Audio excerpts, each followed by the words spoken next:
Yo. Yo. Yo, yo. What's up, dudes? How we doing today? Welcome, welcome, welcome. Is the 650k pack good? Should we do it? I need to sell a few more things. Or I can open some of our tradable packs. It is sad that he's retiring. He was fun to watch, but wish him well in retirement, man. Sounds like he has a coaching gig lined up, potentially. Yo, bro, you got 7 cards? Dude, you got more than me. Not gonna lie. I think we're only at 6 right now. You said 650? Yeah, that might be one we hit up. Where did you see footies? Evos have been leaked to come during footies. Hyped. Do we know what like the Evo requirements are, or we just know we're getting one? Because if it's like take a bronze and take a silver and turn them basically on the 99 stats, dude, no. That's what we have to do. That's going to fix the game, man. Since cards are basically going to be all 90s anyways, make it so like if it's a defender, no matter what its stats are, max rating of 74 for silver. You do the minimum rating, 65, whatever you have to do, or quality silver. And you literally just make it so it all becomes the same stats. That would be sick. Same with bronze. Do max of 64 for bronze. And literally just have it be all the same stats. So regardless of how much pace a card had, if a card had 90 pace already, it can go to 95. If a card had 52 pace, it could go to 95. That'd be the only way I'd really look into doing it, unless the Sunderland player fits. But welcome, guys. We are going to open the 650k pack. I got some special cards selling that should get us the coins. But in the meantime, I'm just going to open some of our tradable packs since we have over 100 of these. So we're going to get back in the habit of, if it's an 80 plus, we're just going to list it, even if it doesn't sell within the hour, just to make some extra coins before this next promo. By the way, do we know what we're getting on Friday? Is it footies? Is it shapeshifters? Oh no, it's a lib. Waiting for a pack EA just doesn't release. No idea. Yeah, dude, I haven't been keeping up at all with what's been out. We just kind of grind the game regardless of what it is. Which, speaking of grinding, I believe on that over 500 of the 80 plus triples made and opened. So we've been grinding those like crazy. I have no doubt I could get over 1,000 this week if we wanted to. The question is now that we got the good 82 plus player picks back, is it even worth doing it? How's the wedding? Wedding was super fun, man. Super fun. Nice to see a bunch of people. Some that I haven't seen in a while. Some new people I met. I loved that. I was dancing the whole time. Thought I was going to leave early before dancing ended, but ended up staying till closing time. It was good. Then I had church in the morning. Served in our church's kid ministry, which was fun. Led for the first time. Instead of being an assistant, I led the classroom. That was interesting. There's a 7-year-old kid that literally would not stop talking about Fortnite. I didn't want to flex on him, though. I didn't want to tell him that I had a creator code. He wouldn't have been able to handle it. My boy didn't know I made profit because I bought French players for an XP objective, and they released an Evo for the French. I made 200k profit. GG, brother. That's awesome, man. Hey, I saw a few comments. You guys talking about the sketch situation. I don't know about you guys. I know there's a bunch of kind of beliefs across the board with the sketch thing. I'll just be honest with you guys on my thoughts on it. I'm not asking for you to agree or disagree. But I've been subscribed to his OnlyFans for a while now. So, yeah. This wasn't new news to me. He's been pumping out content more than we have on our OnlyFans. We got to level it up, man. We should see for NCAA football 25 if he wants to do like a foot pack opening with us or something. That'd be cool. It's Kobe and Eurostar of the team of the tournament. Then it's footies next week. Gotcha. Thank you, buddy. There's nothing leaked for Friday. The only thing that leaked was his OnlyFans. You got a 98 rated card from the 80 times 3. The French CDM. GG. All right. The second we hit 650k coins, boys, we're opening that promo pack. I bet most of them are going to be dupes.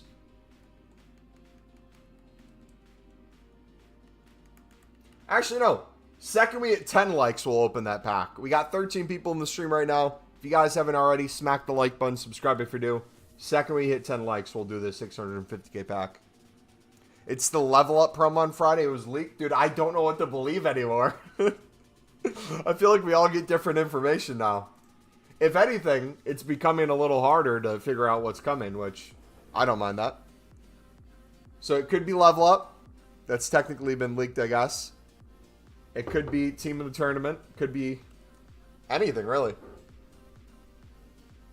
Do you think there will be footies cards during the season progress? I mean, I wouldn't be I bet it could happen. Honestly, I wouldn't want them to be. I'd rather them all be really good packs. My reason for that, no matter how good the footies card, usually by the time you get to it, there's plenty of other cards around as good out at the time, so I personally don't think it'd be worth it. Now, if it was something you could get, like, at the start of footies, like they could time it out with XP, and we get, like, a 99 super OP Thiago Silva, absolutely. I'm going to grind for that. Do you think... Oh, okay, we read that already. Level up promos leaked. Good evening, chat, and Mumbo. Here is not the Moroccan guy. Welcome, buddy.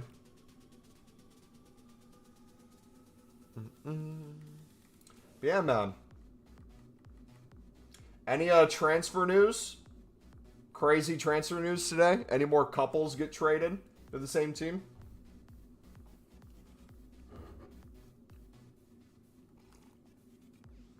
I saw it. Mason Greenwood might have a deal. I think it was Marseille that might be working on it.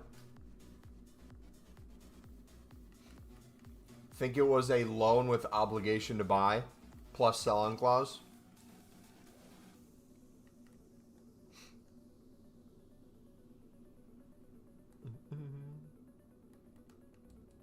All right, we're almost there.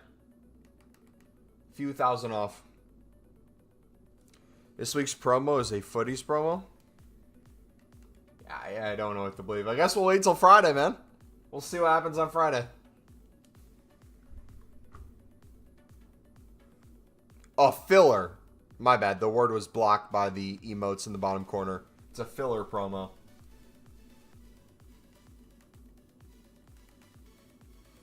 Yeah, they might as well just start footies, man. Give us footies cards, chuck everything in packs. We'll get it, no problem. All right, we're 650 now, boys. What's good, Patrick? I'm doing fantastic, buddy. What's good is this pack we're about to open. Let me know once we hit 10 likes, guys. We're currently at 4. Second we hit 10 likes, we got a 650k pack for you dudes. Supposedly, a lot of people are getting, I think, 5+ players. Is what it sounds like. Someone in chat said they got 7. Another person said they got 5. I think it's almost impossible to not pack one. I bet there's some poor soul. Wait, no, there is a guarantee. 2 guaranteed path to glories. I wonder if anyone's gotten just 2. If you've gotten just 2, that has to be the worst luck in the world. And then being horrible. 80 times 3 could be crazy during footies. It could be. I wonder if they'll bring those back. We got Pedri out of our triples. I told you guys that if you made like 10 of them, it wouldn't pay off. But we plan to make 500 to 1,000. And within opening my first, I think it was 250 to 300. We hit Pedri and another one that I think was a dupe. So, really good card. I don't know where he fits into our team, but we'll take him. You got 8. Delict is the best one. It's my first FIFA. What's up with them 85 times 10 everyone keeps talking about? Last year, we had, towards the end of the game, in repeatable, unlimited times, 85 plus times 10. Technically, it was limited to, like, I think 5 to 10 per day leading up to that. And then it eventually got unlimited. but essentially it became a thing where every card that was out in packs that was re-released, you could essentially pack whatever you wanted because you'd get more higher rated fodder than you needed to put back into it. So it was just a pack simulator till your heart's content, till the end of the game. Looks like a team of the tournament on Friday? Yeah, that's what people are saying. And then other people are saying it's the start of footies. Other people are saying it's a different promo. We'll see what happens, man. All right, 2 likes away, boys. Let me know once we hit 10 likes. Let's see. What's the... I'm saying we're getting... It's 2 guaranteed. Some people said 7, 5, 6. I'm saying we're getting 6. I'm feeling 6, man. Imagine if they keep exchange for the unlimited 85 times 10. That would be really nice for the simple factor of the thing that slowed people down was they needed some gold commons and gold rares in their club that were like 80-ish rated for the 85 plus times 10s last time because they got so many high-rated dupes. They had to just chuck anything in, basically. 5's your prediction? All right, what do you guys think the best card we're going to get is? We just hit 10 likes, so we're going to open it. I think we're going to get a dupe Pedri. Show team, we will after this pack. All right, here we go. I'm hitting record just in case something happens. All right, dudes, we just hit 650K again, which means we have to waste all our coins. Here is the Knockouts Duo guarantee. Come on.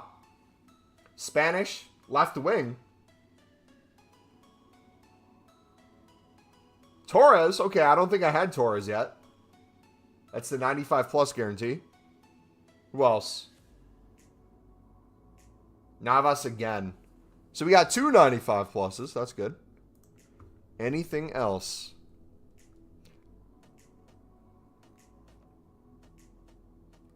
Ooh, okay. Palestri.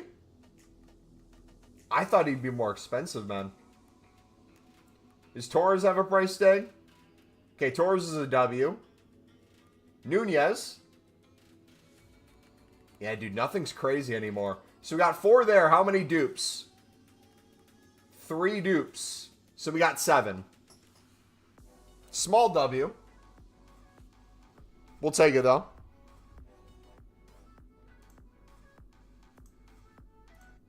Yeah, it's not too bad, man. Torres is good. I just don't know what fits our team. And if you're wondering, like, oh, no, we're not quick selling. No, thank you. If you're wondering what I mean by why something doesn't fit our team, let me show you real quick. So if I go to squad selector, I go to our RTG. This is our current club situation.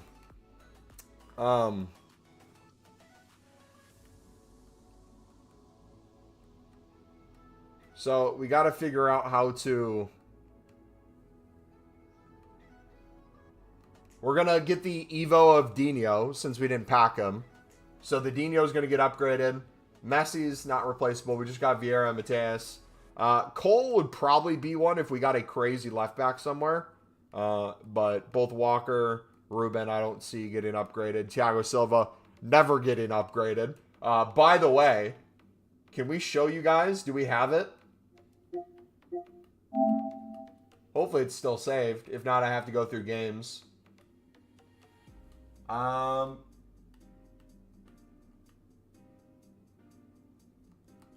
to media gallery. Is it albums? Yeah, by game. Look at this goal by Thiago Silva. When we say we play Thiago Silva at striker, this is what I mean. Oh, we're gonna find this real quick. Pro clubs. So we have Thiago Silva as a striker here. Look at his defending. Putting pressure on him. Leads to a turnover. And watch what Thiago Silva can do. Look at that tackle. Beautiful. Stops play. Look at that. Second man pressing. Interception. Watch his ball. Right to Thiago Silva. And look at this. Bang. Too easy. Best striker in the game. If you haven't tried him at striker, Thiago Silva striker, 100%. I did not get him because I didn't get past level 1 on the XP. If you don't believe me. Or we got to level 1. We didn't get to level 2. So we are far away. Y'all think I can grind by the end of the week? Thoughts? So one of your best players? I thought he had so much potential and thought he could be breaking England team, but it hadn't worked out.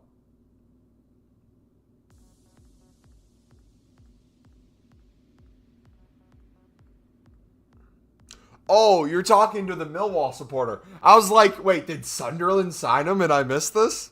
I was so confused for a second. That makes a lot more sense. Yo, speaking of Millwall, what's Millwall going to look like this year? Oh, by the way, Bunmati, one of the rarest golds in the game for me. I packed her. I think I packed her at some point before that, but we have her. Look at all our special cards. We're going to have to do something with these eventually. We'll figure it out. He's so bad in my opinion. I have him. He's benched for me. See, I just can't justify, no matter how good the player is, unless it's Thiago Silva, getting all the way to the end of a season, all the XP it entails, for a card that most likely will have extremely similar stats to all the other cards that are out that you can get just by menu grinding. Doesn't mean the card it can't be crazy, but like everything else too, once everyone has the ability to get them, I feel like that in and of itself doesn't make the card too crazy. I feel like if anything, it just makes it harder to be good. Pedri seems extremely common, yeah. I feel like a lot of these seem pretty common, to be honest. Also, we're banned on Pale Tools. RIP. We'll see if that changes, but as of a little bit before the stream, I've been banned since yesterday, since we've been doing a crap ton of grinding off stream. So, yeah. We'll have to do it the old-fashioned way. Good thing we got player picks back. You have an engine on them?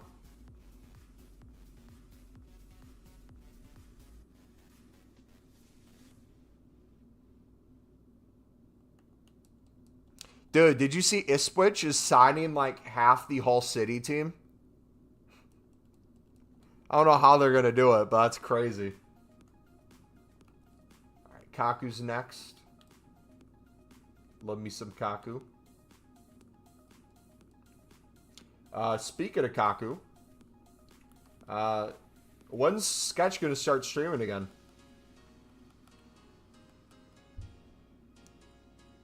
Yeah, Ipswich has a double deal where they're looking to sign 2 players for a combined price, and then they're working on a third.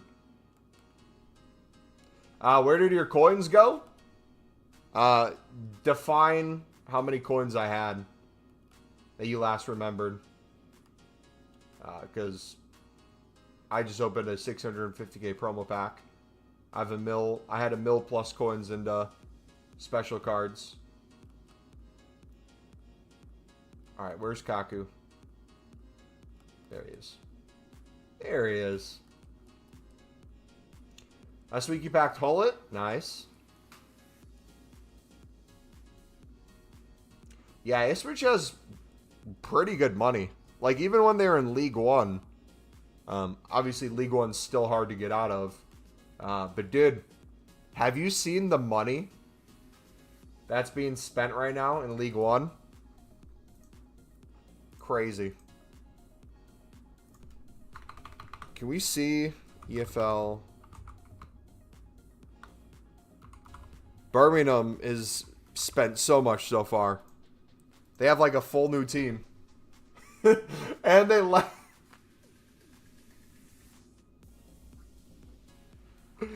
Hold on, let me pull it up. So they let Alex Pritchard go, who was a Sunderland player. Hold on, let me find it. No, I can't find an image right now. Anyways. Everyone says he has a bad hairline. And Turkey, a Turkish team bought him. So he's going to get paid to go to Turkey and get a hair transplant. W's all around. All right, let's put all the golds in. They got 24 mil to spend. Wait, how did they get 24 mil to spend? Who'd they sell that was big?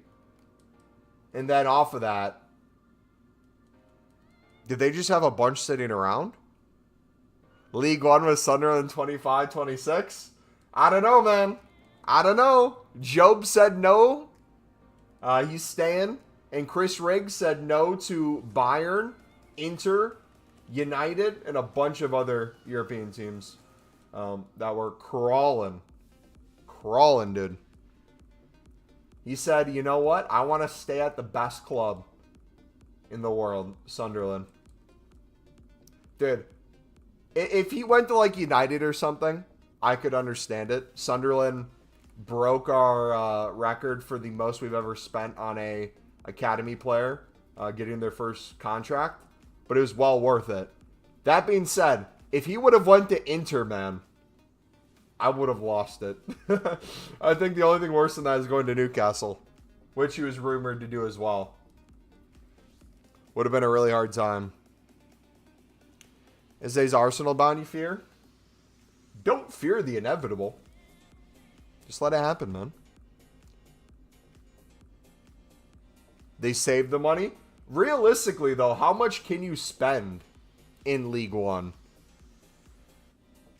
Like, is there some financial fair play with that? For like a max spending? Like, I know there's the Prem teams that come down and spend a crap ton in the championship. But they also have a crap ton of people they keep on. So they don't have to go super crazy. They'll usually make some sales, gain some money as well. But I've never really thought about championship teams going to League One. How much resources that could be. If Birmingham doesn't get up with the amount of money they're spending, they're in serious trouble. At first, I was saying to them, like physically, I was talking to the higher-ups at Birmingham, got on the phone with them since he's an American, said, hey, listen, man, don't pull a Sunderland. Spend a lot and not get out. It's harder than you think, but the amount they're actually spending, they have no excuse. It's like if you chuck City into non-league football. Is the situation going on right now. Bellingham would cook in Palace. The good news about that is it's not a no. Palace can still get Bellingham. It just most likely will happen a year from now, which is a better situation to be in anyways. The only better option for Crystal Palace would be if Bellingham got bought this window with a loan back to Sunderland for the season to continue developing. But for all the haters who say he's only that price tag because of his brother, surely he won't go up in value for the next year then. Surely you can get him at the same price, if not even less money, because he's a fraud, I guess. Langstaff and Fleming and Bradshaw Trail will be cold. Dude, I'm excited, man. We have all these crazy transfers happening already in the championship. We got the Prem money coming down. We'll see what they buy. And then the loans. I feel like we're going to have some crazy loans towards the end of the window. I don't know who they're going to be yet. I wouldn't be surprised if Holland's struggling to find form at City. If they decide they want to put him instead of the Champions League. They want to try him out in the Championship and put him at Sunderland and solve our number 9 problem.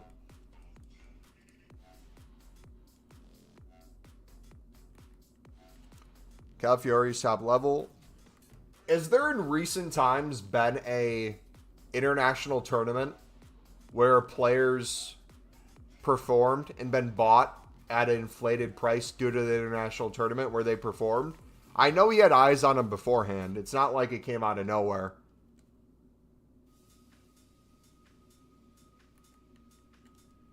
Enzo? How would you rate Enzo's performance at Chelsea so far? Sunderland will grab shit French players again? Hey, we got a Sunderland manager. Or we got a French manager now too at Sunderland. It's all coming together. Repeat the question, sorry. I said, has there been a player in recent times where, because it seems like with international tournaments, players get bought at an inflated price. and they don't end up performing worth their value, essentially. Calafiore, I know, had some moves happening behind the scenes before the tournament even take place. So it wasn't like he was straight out of nowhere. But is there any other players in recent times that have been bought because of an international tournament that performed? And Enzo, because of the World Cup, is the one we're discussing right now. James had some good moments at Real Madrid, but the longevity just wasn't there. Yeah, you definitely had some good moments. Whether or not he was worth the price tag, I can't remember how much he was bought for. I mean, most Real Madrid players, regardless of how they perform or how much they're bought for, they win trophies, so that's kind of hard to go off of. Steve, what's up, buddy? Bayern Leverkusen interested in James. Dude, they have the option right now to hopefully do what the Bundesliga could not do for a long time. It's sell any of your talent to Bayern.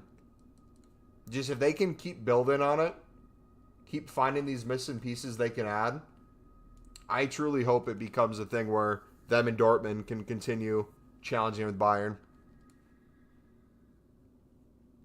Because I was so sick for the longest time of just Bayern buying all the Bundesliga talent.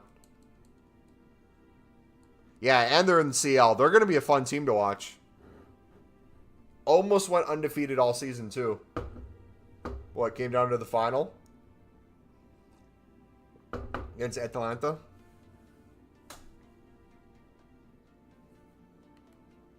Alright, what other dupes do we have? Bro, I packed Saka from the 84x10. I still need to do that, man. We should put some of our fodder towards that. We had a bunch of 86s because the pack we just opened. So that's good. Alright, so no more dupes. We got some extra golds in our club we could make into Evos. Or exchanges, I mean. My bad. But, in the meantime, let's get through some more tradable packs. We'll just chill and read chat. Then we'll start spamming player picks once the exchange ones start popping up. Do I stress to get to Elite? I don't think any gameplay at this point is worth stressing. I don't think gameplay in general is worth stressing, to be honest. Like, I know at the time it feels like such a big deal. Especially when it's like a really good team of the week early on.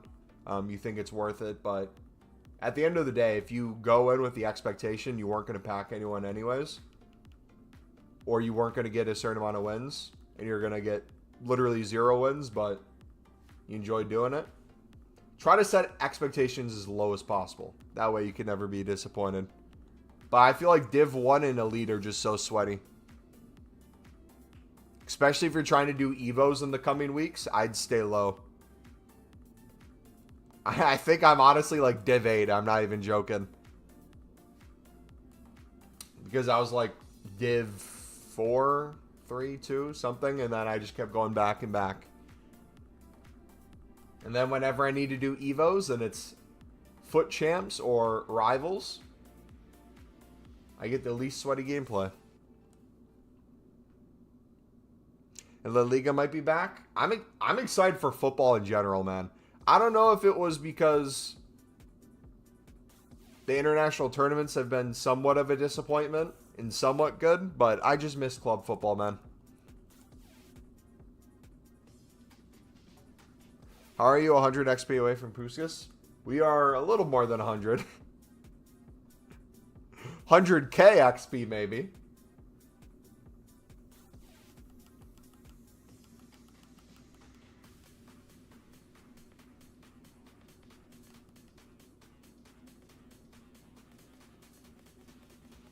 Stepped away from FIFA around March, just came back a week ago and already have a competitive team and enjoying the grind again. Yeah, like honestly, especially this next week. Honestly, the past few weeks, you guys could have completely stepped away from the game. You still can. I'd honestly take a vacation, enjoy your summer, and come back for the start of footies, would be my thing to say. If you want to do your minimal grind on a day-to-day basis, use Pale Tools to limit the amount of time you're actually spending on game, by all means, take a break from this game. It's just going to be a pack opening simulator to get bang average cards this next week. Puskas is going to be behind the power curve when Footies is out, which is my reason why I don't like any card player-wise at the end of a pass. By the time it becomes the end of the pass, most of the time, those players are already behind the power curve. And on top of that, you usually skip over a really good pack to do it. And also on top of that, there's a million other cards that are just as good that you could get too. It's just not worth it, man. Now, if they did the Puskas early in it, I'd be all for that. The only thing is, if it's like level 2, everyone gets access to it, which is fine, but then that becomes the new normal. Same like when the Ronaldo, the R9 SBC came out. Everyone has access to R9, everyone has access to Dino. People can Evo Dino. Like, that's the expectation of people's teams and what it should be. Mumbo the Tumbo might be the first time I've heard that, man. What's up, dude? What's up, dude?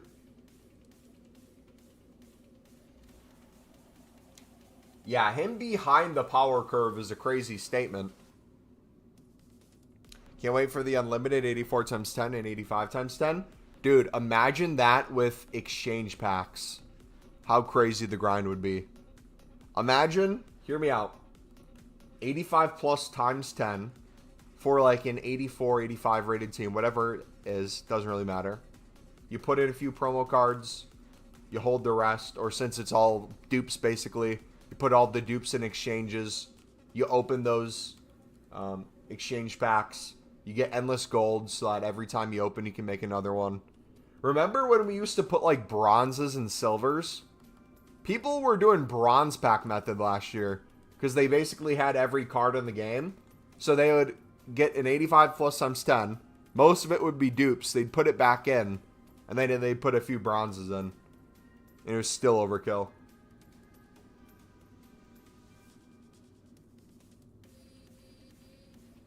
You can't tell me some of these 50k cards don't look endgame?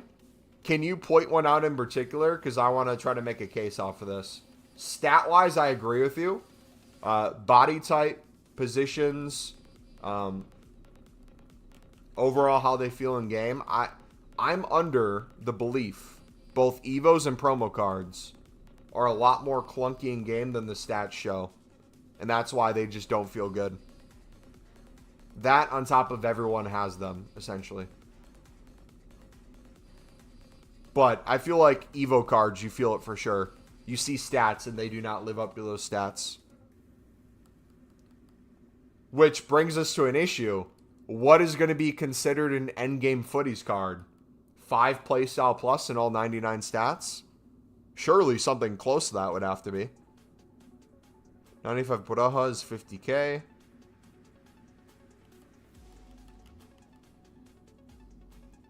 Premium Mix SBC, hope that will still be in. Unlimited money glitch. Yeah, I did it for a while again. I went back to it, but I did 50 in a 24-hour period. And I absolutely wrecked it for myself. I don't want to touch those for a while still. Dante's online. Here we go. Evos don't have the animation, that's why. Yeah. Which, if that's the case, shouldn't they be a lot more lenient with Evos for next game? EA, if you're listening somehow, or one of your workers is listening, what's the harm of us having higher rated, higher stats cards, especially for bronzes and silver? You could even say they're better stats than some of the gold cards or promos that are out at the time. I feel like they're still going to perform worse. I don't see what the harm would be there. In 2K, the Evos get a change in animation too. See, that would be nice. That'd be so nice, man.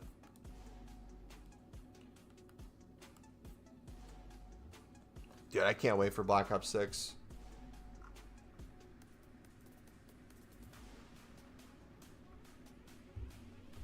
Fortnite Reloaded saving you? Don't worry, we got NCAA football coming out next week. I'm taking Wisconsin. And if we can use Division III teams, I'm taking my alma mater, UW Whitewater, to the chip, baby. We're going all the way. I'm only getting linemen from Wisconsin. I am going to get a quarterback who can run. In every single season, my whole team's going to hit the transfer portal. It's going to happen all the time.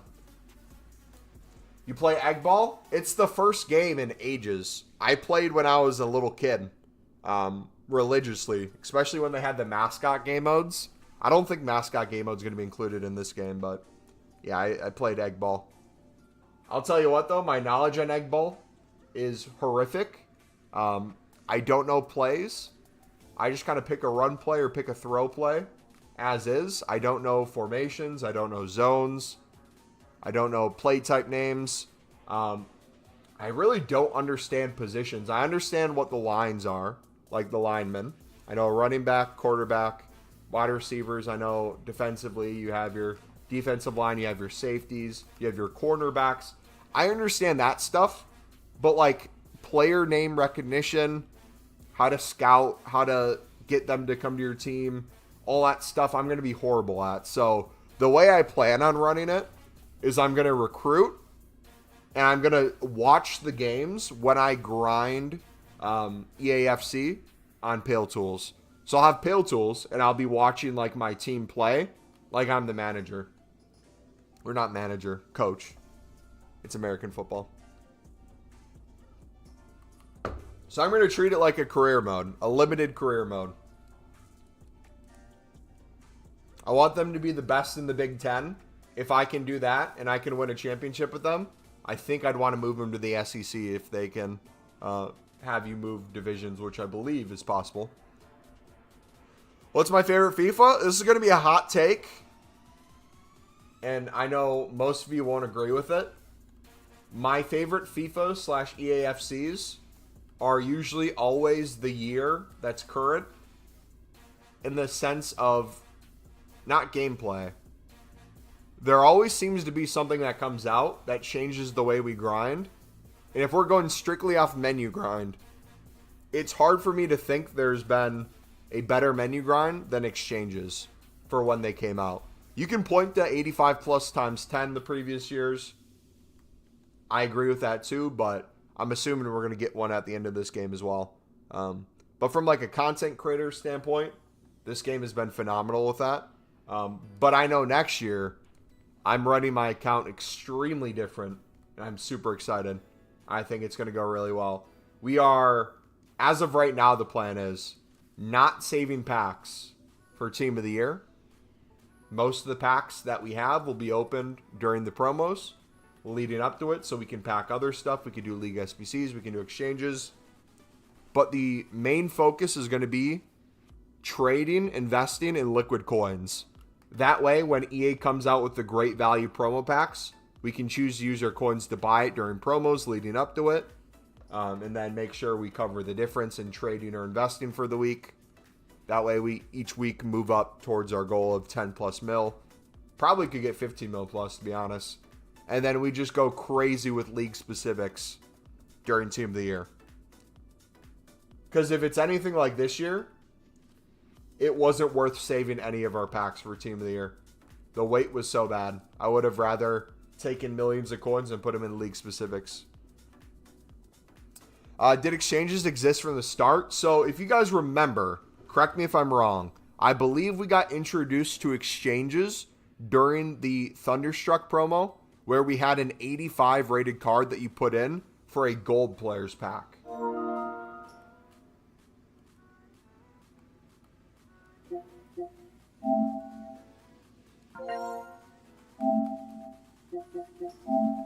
And then they went from that to what we have now. So the idea of it looked like it started this year. You got a sniping method that's hot right now? How many coins do you have? Yes. I have a really good sniping method at the moment. Alright. When was Thunderstruck? It was November. It was during American Thanksgiving. Can you control it, buddy? Can I watch you open them?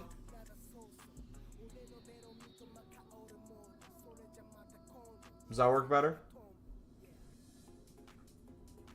Yeah, if you guys share play, you guys be the one to do it, especially if it's player picks. Here.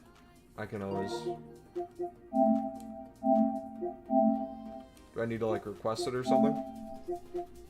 Oh, no, there we go. Yeah, it just makes it easier. I don't want to accidentally take the wrong thing because there's a delay. I don't want to just randomly quick sell stuff. You guys know how to run your account. We'll let you guys do it.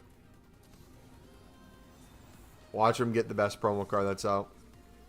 500k, I've been sniping 88 Braun. Okay, so there's two filters I'm going to show you. I'm not on my account right now because we're share playing, but I'm going to start explaining it, and then I'll go in.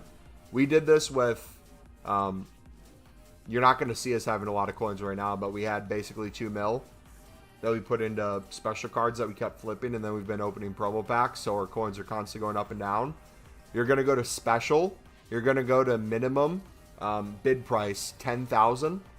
Minimum buying or max. Minimum bid price 10,000. Minimum buy now 10.25. And then you're going to do max buy now 10.75. A few lib and sud cards should pop up. And if there's any promo cards, you'll start seeing a promo card. And then you scale that up to like 11.5k. Try to go to the 59th minute if you can. Once you've kind of seen there's nothing there, you're going to go to heroes. You're going to look for heroes around 11.5, 12k. On a daily basis, you can snipe a crap ton because they're still in packs. They're constantly getting packed, and their value goes up and down throughout the day pretty easily. You're able to make coins on that. Then what you're going to do is you're going to go to any promo of your choice. You're going to find a bunch of things that have been out of packs for a while, and you'll see things randomly listed for like 5,000 less than the other. Pick it up, list it for the same price, if not more, or a little bit less. Easy coins. We've been making a boatload doing that. Sketch thing is crazy, man. You cannot escape the internet. Dude, I don't get how you guys are acting like I haven't been subscribed to Sketch's OnlyFans for the past year plus. You guys all found him through Twitch streams. I was an OG, man. Who do you think gave me the idea to start an OnlyFans for EAFC? That was a mid-batch? Yeah, it wasn't the best. Not the worst. If you're still sharing, do you want to show your team real quick? There's a vid which got taken down. All jokes aside, can someone explain what the situation is? Because I'm still not sure what exactly happened. Before he was a Twitch streamer, he had a OnlyFans where he was performing content with a dude. Can I sub to your OnlyFans, but not the CEA? I mean, you can do the feet pack openings and just like cover the part of the screen that's me opening the pack.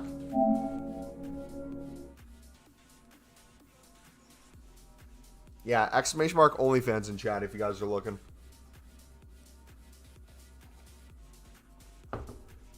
Which, another hot take, I don't think people are as upset with Sketch, quote-unquote, being gay. I don't know if he is, because I don't know what the OnlyFans content is. I haven't seen it, nor am I trying to look at it.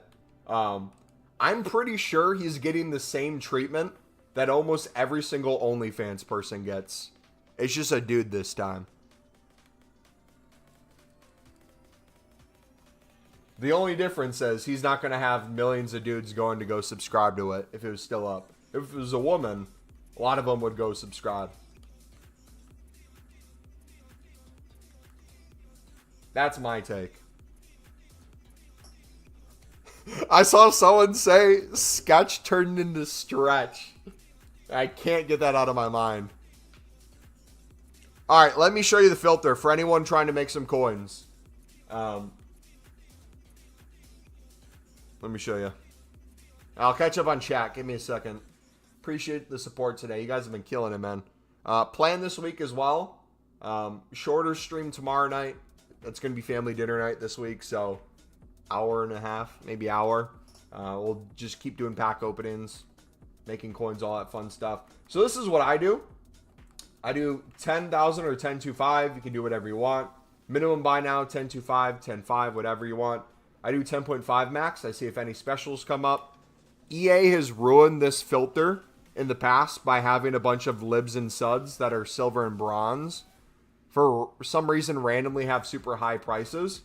I think it's a coding thing because they're technically defined as special cards. They sometimes have the buy nows of a special card. So that's a little annoying. But I'll usually scroll through here, see if I can see some low-end deals. I'll usually go up to like 11.5 if it's not like a super long search. Like now that we're on multiple pages, I might just zoom to the 59th minute, especially if a lot of people from the other side of the world are asleep already. We'll see if any deal pops up. Or any deals popping up. 59th minute. Bomb Pastor for 10.75.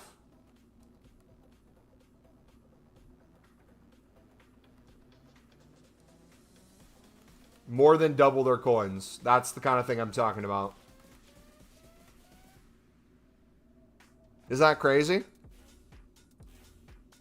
So then I go to individual ones. So like I talked about, heroes are still live. So I'll go to heroes. We'll see what heroes are kind of going for.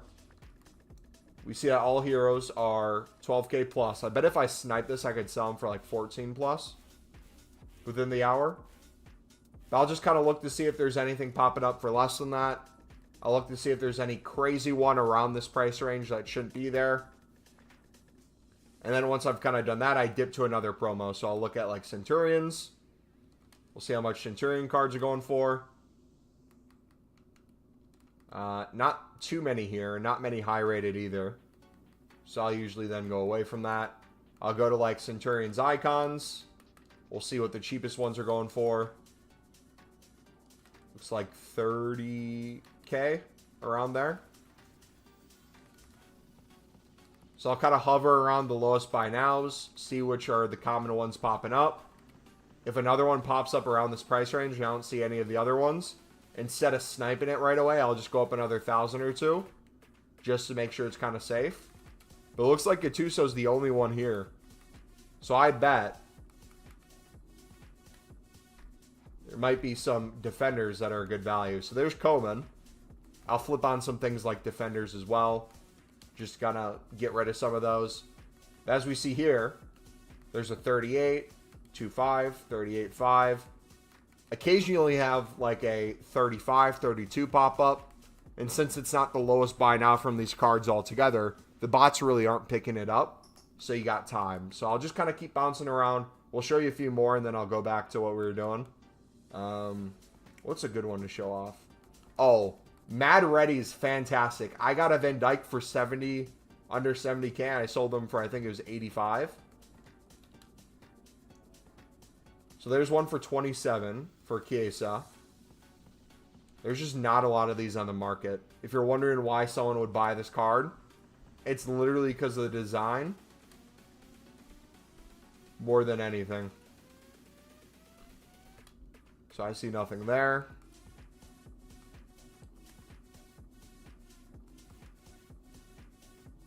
He's the only one popping up. There's an Enzo. So if I want to put on like maybe Prem, we could see other Enzos. Cheapest one is 45 or 41, I mean, 0.5. This could be the case where one pops up for like 32.5. And if you see it, you pick it up. Another one we can do, we can pop in like defenders here. See if any Van Dijks pop up. See, there's one for 64. I sold this for over 80k earlier this week. So whether you want to like try to flip it, if you see in the evening it goes for more. There's one for, what was that, 63? You can sit here and see if you can get a snipe. But I just kind of move from promo to promo like that. We'll show you one more, then I'll catch up with chat, I promise.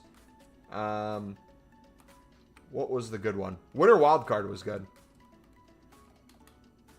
So we'll see how much the lowest Winter Wildcard's going for. Lots of different ratings too. There's one for 16k. You can compare price on them too to see what the other ones are going for. A lot of the times in the evening they continue to go up price because if people aren't re-listening to the evenings, there's less on the market. You'll just kind of sit here, see if you can get a snipe, see if anything is the only one on the market. This Shelby off the first special card sniping I was showing you guys, I got for, I think, 10.75, whatever one of the lowest was. I sold them for 24K. So doing those things can make you easy coins, especially if you have a ton of coins. I'd look into doing that. When I do max 11.5, I'm only getting one page. It's going to be different per person. Not every single filter is going to pop up the same. As you see here, both the hero cards got bought now. And these are all the other ones I have going. So I just go to different card types. Keep scrolling through, and if I think it's a deal, I'll pick it up. What happened with Ryan Garcia? Anyone hyped for Undisputed? Dude, you know what I'm not hyped for? Don't get me wrong. I'm not a LeBron hater. I think LeBron James is the greatest basketball player ever. The ESPN stories on Bronny need to chill, brother. We get he's in the NBA now. We get he's on the Summer League team. We get Lakers is across his chest. We don't need to know what his first basket was, how many points he scored that game, how many minutes he got. Told to us in like 10 different ways. They took a stat line. You know when it's normally like showing how a player had a good game, and it's like they had X amount of points. They went like they had 30 points. They were 11 from 10 from the field, 4 for 4 for 3, something like that. How many rebounds they had. They did that stat line, but they did it with minutes played, points, and I think they did rebounds or something to make this stat seem like it was more than it was, or they did some crazy stuff, man. Nah, like, they don't have to do that. We can all be in agreement that we want to see him play with his son. Let him have a few games, especially when it's a blowout lead one way or another. Have a few games with his son, and then the rest he's in the G League progressing. It is what it is. Most hype 55th overall pick of all time. I mean, it's hype for a reason. As a player, he's not overhyped. Or, as a player, he's overhyped. As his name and a father-son playing together, I honestly don't think it's hyped enough yet. Like, that's such an accomplishment that I think every father would want to have with their kids. And to be honest, Ronaldo wants to do that too. I wouldn't be surprised if we don't see Ronaldo retire until his son, probably for Al Nassr, right, is old enough to play with him, at least for a few games. What age can you, in Saudi League, get promoted to the professional team? I wouldn't be surprised if we see Ronaldo do that in the next, like, year or two. And then he calls retirement. Sketch now confirmed that he was running an LGBTQ OnlyFans and got addicted to it. Another thing, too. Not to, like, constantly get distracted. People get on girls for that all the time. But there's a reason why people do it. The attention and money. Even if you don't swing that way. The money, the power, is a hell of a drug, man. I don't see where he admitted that. I might be speaking out my butt right now, but that wouldn't surprise me.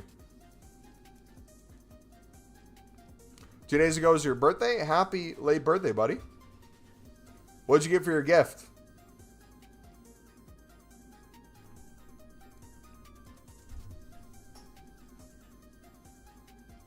Is it just me that hates putting 95 rated players into an 89 exchange? Yes. Don't worry, though. We'll have an 85 plus times 10 soon you can put it in.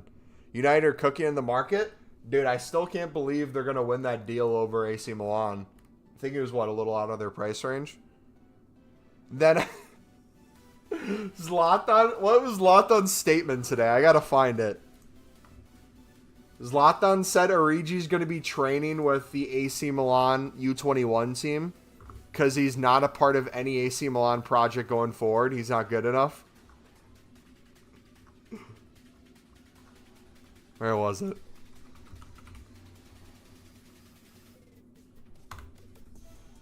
I need to find the exact quote.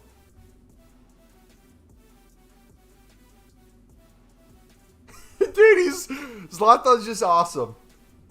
So the deal fell away with Milan, where Xerxes was originally going to go before United.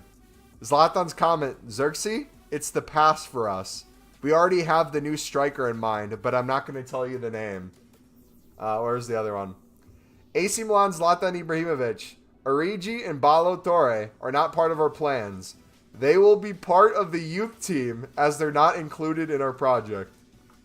That's tough, man.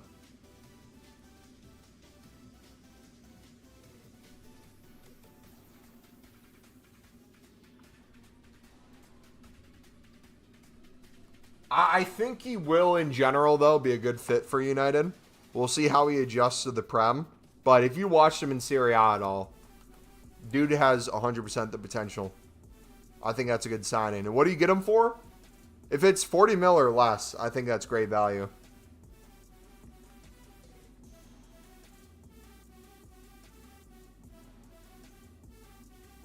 So what do you think of the ploy of not quick selling silver bronzes, instead pumping them into premium silver bronze upgrades for more gold commons? I mean, you can do that.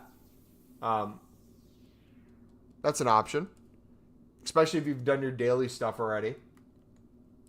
And you have bonus ones left over. Same grind with the 82 PPs? Yeah, menu grind essentially. Oh, did I not change it at the bottom? Sorry. Yeah, it's literally the same thing. At this point,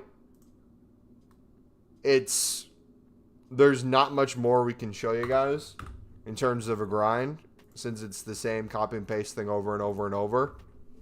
We'll just keep showing you guys it works. So my plan this week, we just with our menu grinding coins, opened the biggest promo pack available.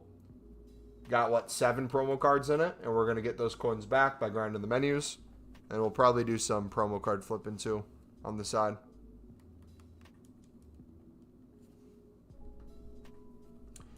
Do the 86 times 2, trust me. Dude, I got to get through these packs first, man. I can't see any other packs until these go away. I had over 50 Team of the Week player pick run-throughs. Yeah, we will be doing those. Football without Origi would have been better potentially. Could be. For my friends, I got edibles. Crazy, right? You're from the Netherlands, right? I feel like that's the least crazy thing in the world. Kane's a serial loser. Does that surprise you?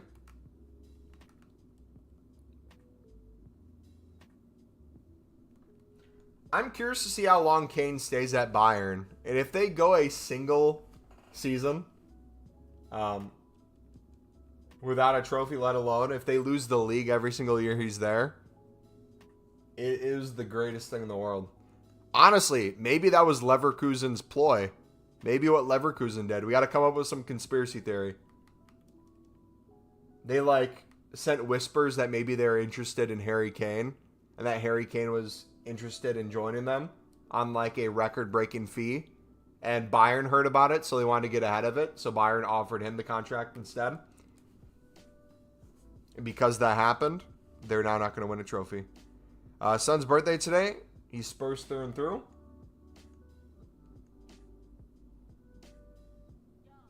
Is Son a dad, or is Son just a son?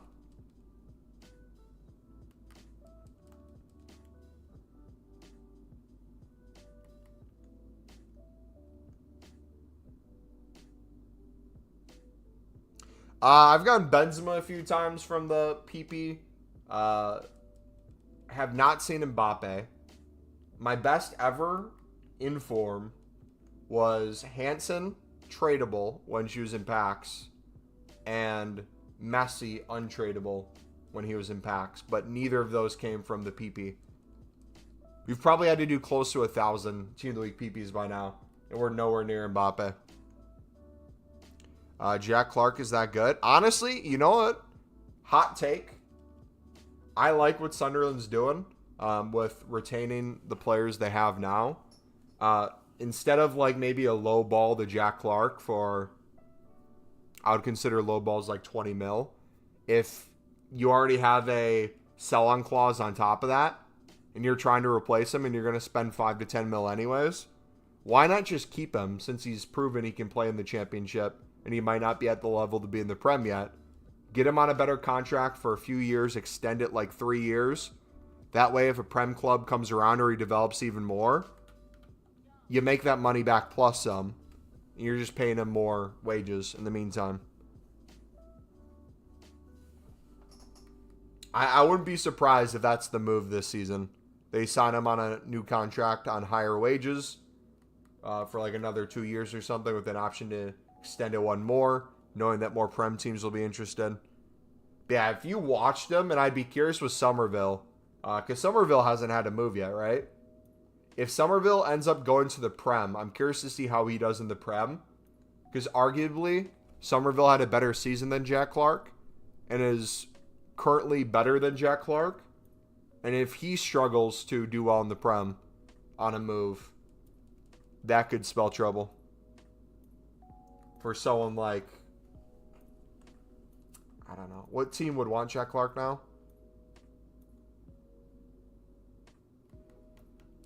I don't even know, to be honest.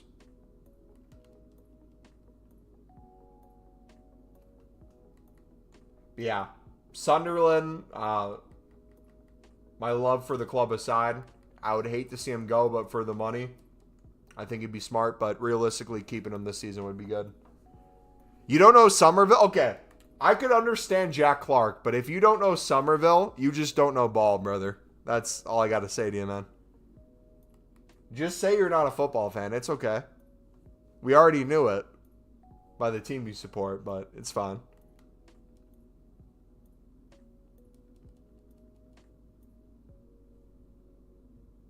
I read your comment wrong. Never mind. You said you don't even know either. I'm just noticing that now. I'm going to pretend you don't know who Somerville is, though.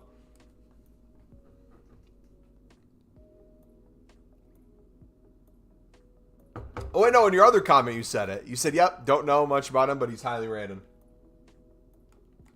Is he he's definitely not in the championship again next year. He's training at Leeds right now still, but he's 100% gone. I could see him do well at Brighton, but I don't think I've seen anything from Fabrizio. I don't think Fab said anything yet. You want me to text him? Should I send a text to Fab real quick? Anything else you guys want to know about? I can send him a quick message. Barcelona getting rejected for Ipswich is a crazy thing to hear in 2024, man. But here we are. To be fair, though, that just shows you money in league is a powerful thing. I think you could be any championship team that gets promoted. You could have pull since you now have a lot of money and you're a Prem team.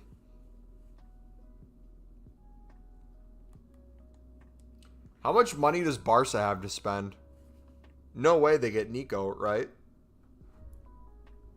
They can't afford him. Unless they rename their club and get another sponsor or two.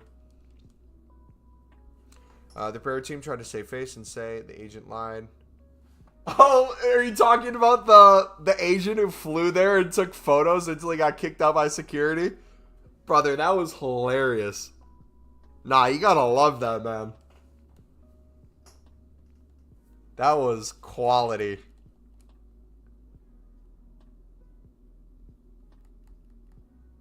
But he was actually invited. But Barca is trying to save face.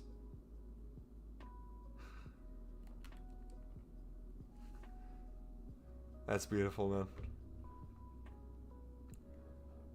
See, you don't get that at the international level. There's just a certain culture of club football that internationally you don't get. There's the beauty in both.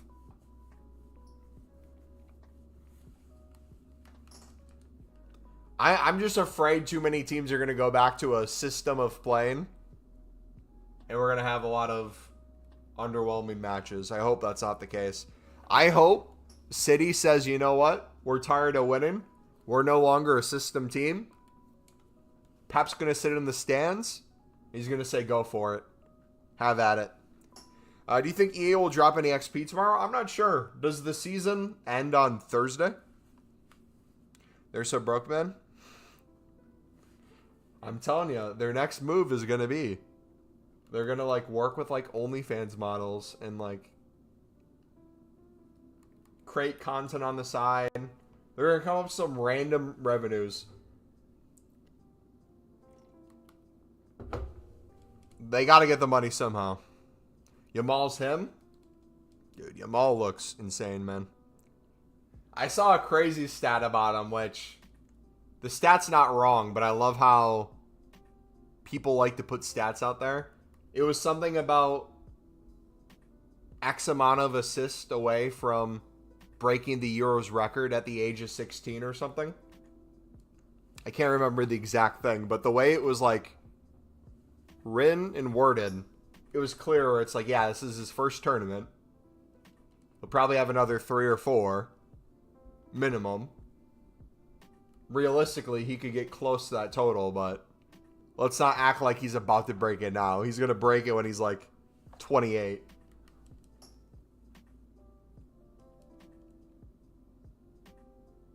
Ederson's going to Saudi. Isn't someone else is going to Saudi from City? I mean, most of the team, they're not going to be able to sell on anywhere else, so Saudi is the move for them, realistically. Because I don't know who could afford like a KDB, but I think KDB just agreed to terms with the Saudi team as well. Yeah, that's just unfair, man. I don't know how you guys feel about that. I feel like it's such a fraud move to sell your players to the Saudi league. I feel like that in and of itself is a money laundering move. Like, I'm assuming Casemiro will go there as well to get off his wages and potentially earn even more.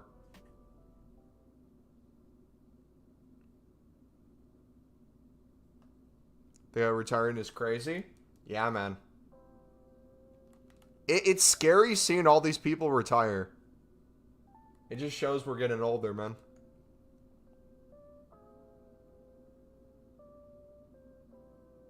At this point, I just hope they put a pack in the store with like 5k XP.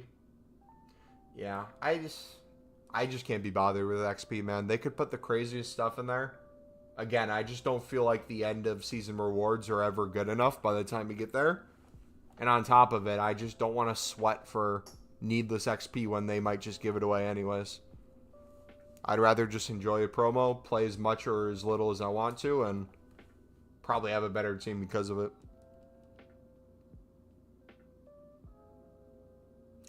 At least KDB's being transparent with his desire to go make money, which I feel like most of them should be. I don't think there's anything wrong when you're getting towards the tail end of your career.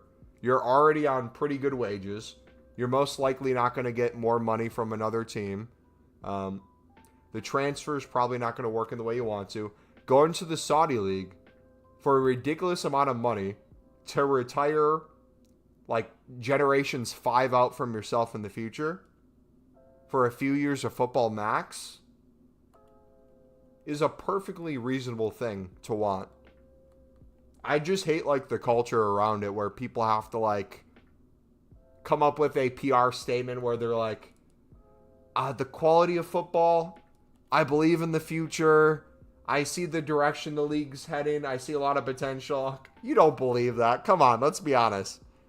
Once these guys' contracts are over, they're not getting anyone else if the money gets pulled out. It's the money that keeps them there. And that's fine. If they want to put more money into developing talent in the area as well, we see Saudi Arabian players come out of these academies and they start going to Europe out of it, that'd be a sick thing to see. I won't be opposed to that. But yeah, it's essentially another way to think about it. Imagine all these players retired instead of going to the Saudi League, and they did a bunch of charity matches for the next few years with like retired legends. They're essentially putting that off for another year or two and making a bag. If you watch those games like it's a charity match, it makes more sense. Henderson is a weird fella. Left with bad terms too. No farewell speech for Klopp. Yeah, he probably had the worst exit out of all Saudi League players, would be my guess. The most disappointing one, though, Do you think the Jota one was more disappointed because of his age and potential and just love with the fans?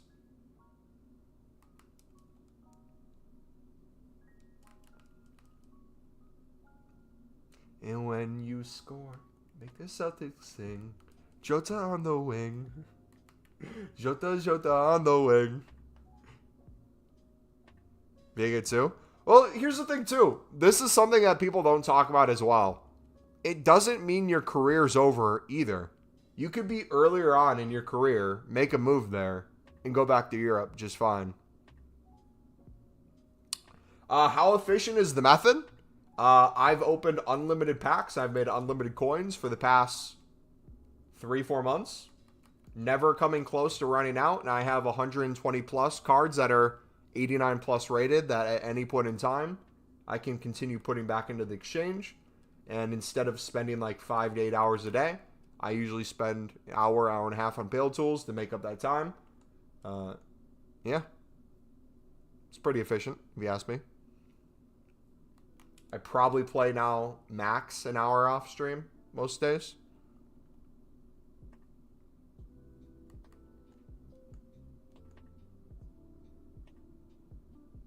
Vega went to Qatar, not even Saudi. And then Jota couldn't even play because the club messed up. He went to Ali or something, didn't he? Oscar did it first to China. He was so young. Still so good. Yeah, looking back, that one was difficult too. And since then, I believe the Chinese government changed rules and regulations to where there's only a certain amount of international players you can even have in the league. I'm pretty sure they even want to shut down the idea of most international players being in the league because they want it to be China focus, China excellence, which, I mean, correct me if I'm wrong. Has there been like any Chinese wonder kids recently? I don't think there has been. Can you go through it? I don't quite get the way you wrote it. Please, much love. I'm going to do you one better. I'm going to show you step by step. If you look at the pinned video in chat or the first link in the description, how to make unlimited packs in EAFC. If you follow that video, it essentially explains the steps you see on screen. The packs that were out at the time are going to be a little bit different, but the grind's still the same. We take exchange fodder. We take whatever player pick or repeatable SBCs out. We put it into a team of the week player pick to get more fodder and tradable packs. Do that to make liquid coins. So even if our packs continue to go down, our coins continue to go up. And then with our coins, we can choose to buy more fodder. We can do whatever we want with it if we can keep it. If we want to buy a promo pack, we can. We essentially do that for the rest of the game. Yep. Let me know if you have any questions, bud. Let's see. What did Richard say? He was literally nominated for the LGBTQ plus I Ally of the Year, then goes to Saudi. Just shows he was a hypocrite. What did he even win the award for in the first place? Can you show tactics? I'm trying to think of a thing to respond to show your tactics with.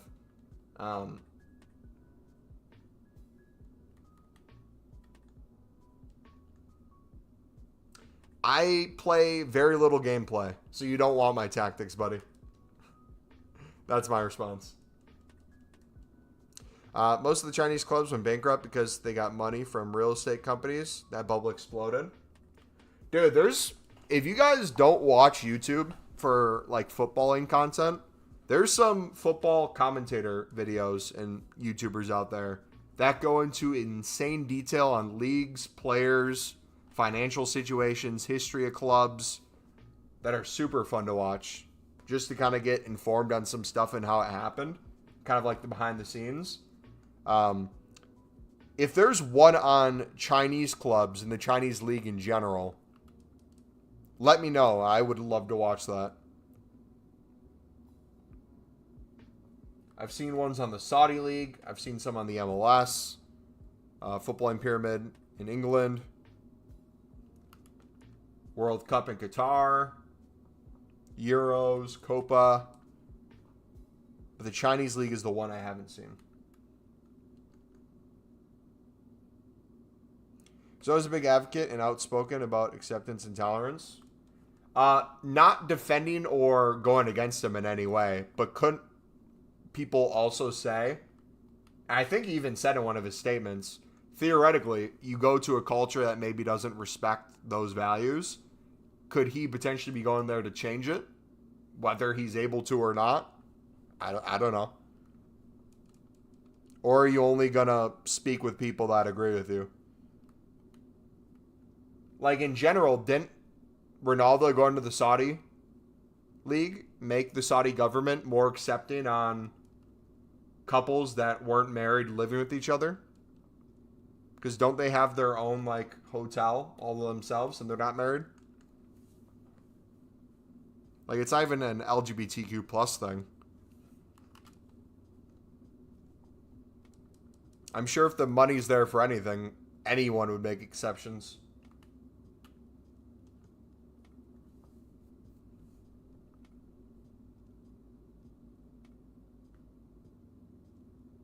Copa 90 has a short about the Chinese league? Okay, I'll have to look it up. You said Copa 90? One sec, guys.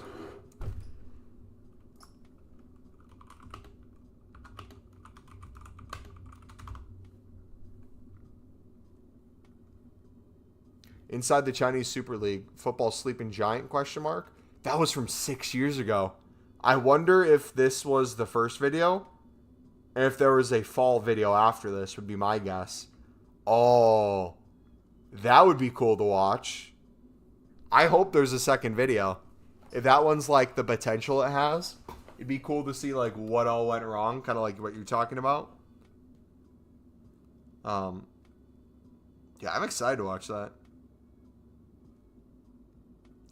He essentially dodged all questions relating to his beliefs once he got there. And he barely lasted half a season before transferring to Ajax. Yeah. I mean, he kind of screwed himself in every way possible.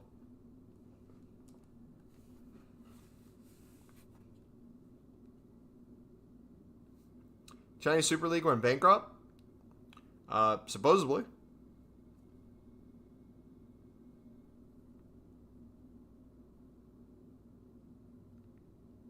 Let's think of a future league. What's going to be the next league and what country is going to pop up out of nowhere?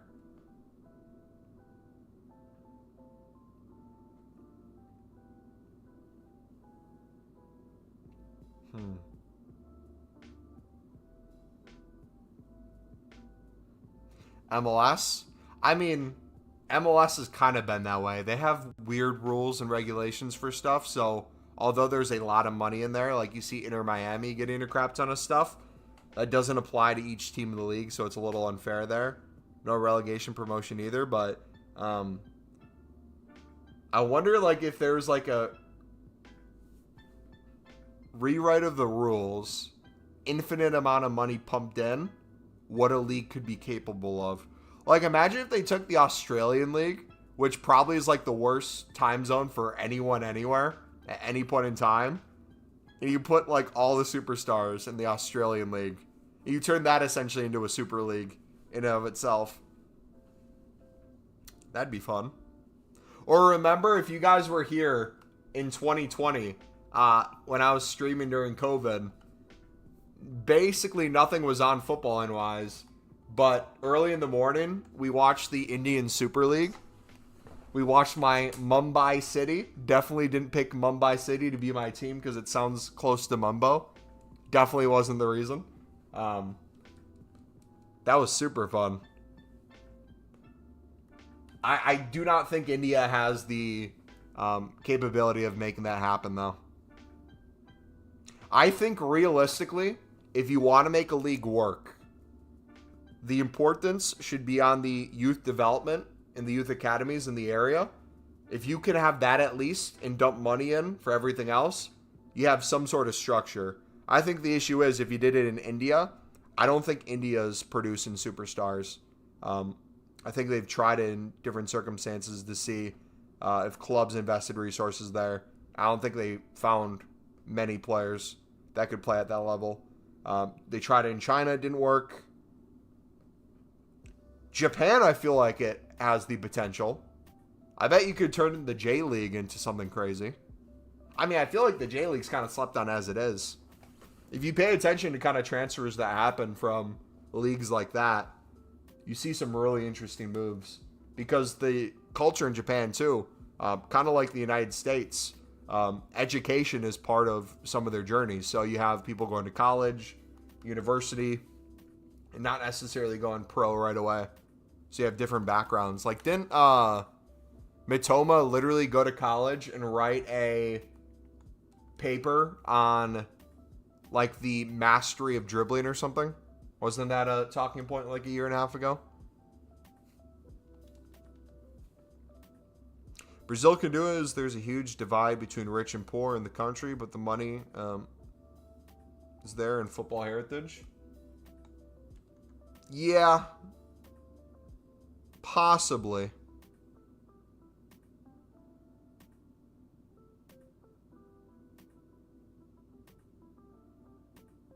You got Pedri? Hey, GG, man.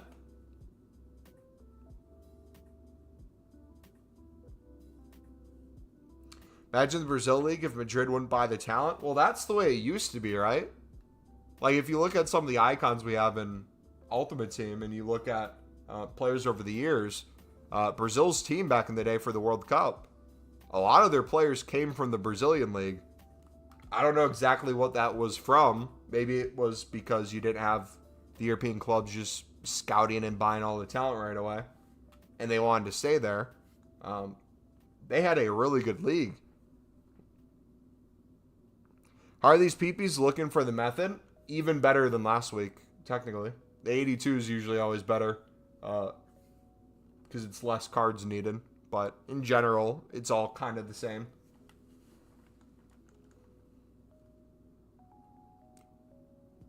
If you're at a certain level of the grind, most people are never at risk of running out. Usually, if you're running out of packs, you have a crap ton of coins then. If you're using your coins correctly, you'll have a crap ton of packs. Then if you're using your packs into other packs correctly, you have a crap ton of coins again. And you just rinse and repeat. All right, time for player picks now, boys. We are finally ready for them. The issue with the U.S., it's a pay-to-win system. Pay-to-play, I mean. Yeah. Don't get me wrong, there's huge strides happening from a player standpoint. But the structure standpoint is definitely not there yet. I don't think MLS Next is the quality it needs to be. I don't think college is the quality it needs to be. Realistically, you can go through college, but most people, if you're at least playing a few years in college, if you're going after high school, you're already 18. Let's say you play 2 in college, you're 20 already. Most people would already have international experience by then, have a loan or two before they're going back to their club. If you go all 4 years, you're probably 22, sometimes 23. That's a very short window to then kind of play at the level of Premier League, Bundesliga, La Liga, Serie A. But you see things like Calvin Sullivan? That City bought. They bought him and have him playing in the U.S. until he joins the academy. That's probably the future, to be honest.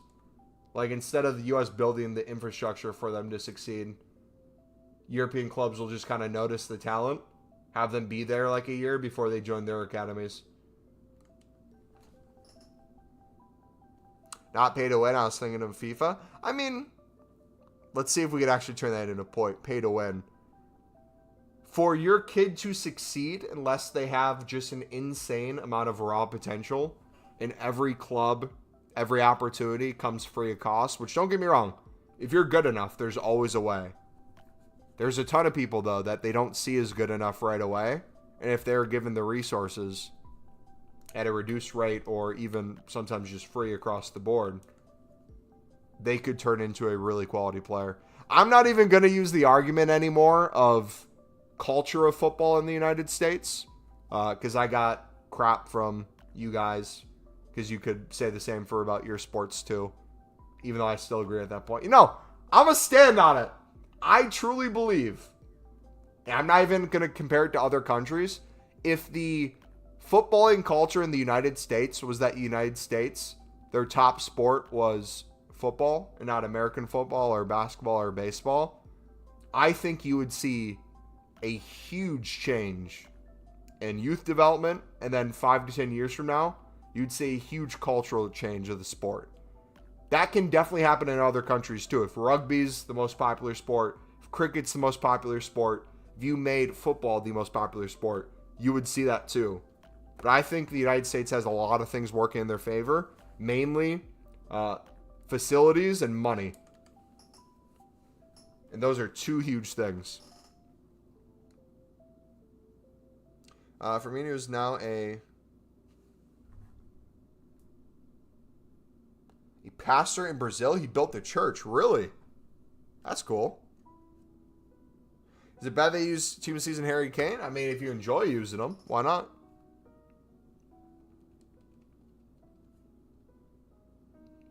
Why not have fun with them, man? I mean, I'm upset with you because you don't have Thiago Silva up top. That's my beef, but hey. If you don't want to win trophies, have Harry Kane in. That's fine.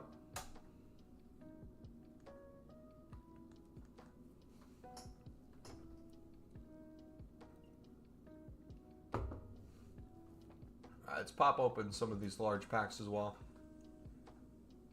I think, have like 80 plus of the 80 triples. Still got to get through, so we're not out of those yet. All right, let's start doing some PPs. Is there 86 double you guys told me to do? Did we get an 84 plus player pick today? I think I saw. What's needed for that? For me, he's an insane lengthy striker. What do you mean by lengthy, brother? Pause real quick.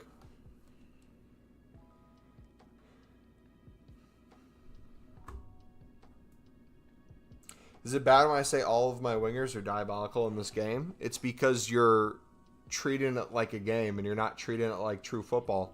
Stop trying to be individualistic with your... Your players are not individuals anymore. They are part of a structure and a team. Wingers are only meant to pass backwards, okay? That's why they feel like crap. Once you figure that out, it's easy.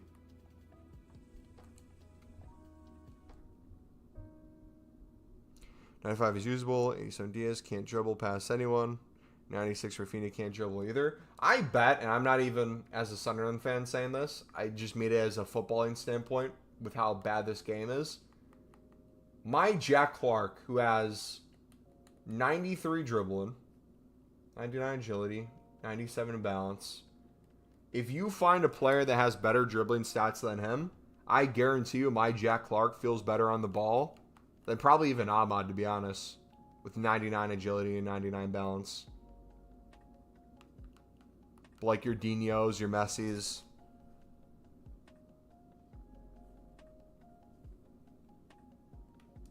I don't know. Also, I feel like once you use a player for a while, I don't know how long you've had them in your club. I'm a firm believer of if you use a card, their individual body type, their stats, their play styles, and you kind of build your game around them, they become way more usable and way easier to do well in games with. Like, Jack Clark is nowhere near the greatest player ever, but the way I can run sidelines with them and end lines is perfect. And I can't do that with Ahmad yet because I haven't put the time in. You aren't doing the... I was not going to do the Dino Evo until the promo was over because I didn't want the opportunity of me potentially packing him to go to waste. But now that he's out of packs and the Evo's still out for another 3 weeks, I think. Maybe 2.5 now. If I'm feeling motivated to do him, I'll do him. Team season Bellingham can't dribble with the left stick either. He does a lot of good stuff, but his dribbling isn't. Yeah. It's just the way the game's coded, man. And I'm at the point of the year where I just don't care enough to complain or play enough to really tell the difference. I'm just starting to think about the team I want next year. And if EA is going to get the rights to the Brazilian League. because if EA doesn't get the rights to the Brazilian League, this is going to be the first Ultimate Team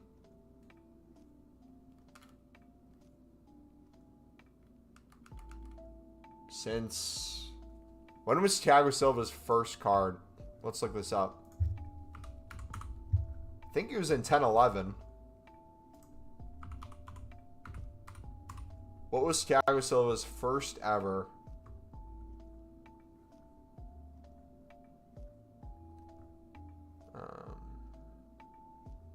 Generations, right? Oh, by the way, I'm going to show you the most degenerate thing I'm doing. But it also makes sense. It's like a 500 IQ play. Oh, it only shows back a few.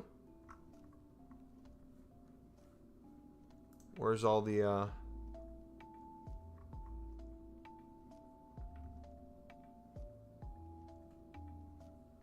Oh, is it because his... Do I have to go with the base card? Generations. Am I going to the wrong place? Anyways, he has cards way back. Anyways, I was going to say the most degenerate thing I'm doing to better learn like filters and stuff on both Excel and Google Sheets. I am doing a process of every player that Sunderland has, rumored to get, getting rid of, got rid of, links to their foot mob, notes about the player, highlights, game footage, recruiting, event. Like, I'm going to go crazy with just teaching myself these things through something that I'm passionate about. And having it in one place, I think, is going to be super fun. But yeah, I think Thiago Silva's been in the game since at least 11. FIFA 11. I think he was in FIFA 10 too, maybe. Yeah, I don't know why they removed it. That was a cool thing to see, man.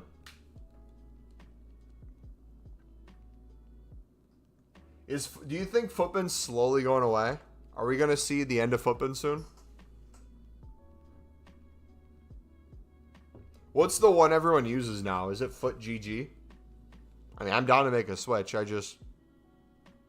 so used to Footbin. It's like the common name. Sophia Smith team season has like Messi like dribbling. Dude, remember when I packed her promo card? Can't remember what promo it was for. But it was like pitch black outside. I had my lights off. I was like whispering because it was like super late at night. And I was like, all right, I'm opening a pack right now. Sorry for the voice and the lack of lighting. It's like 2 a.m. Let's see if we get anything. And I packed her. And I like started like silent screaming. I think I have it as like a YouTube short somewhere. I'll have to find it.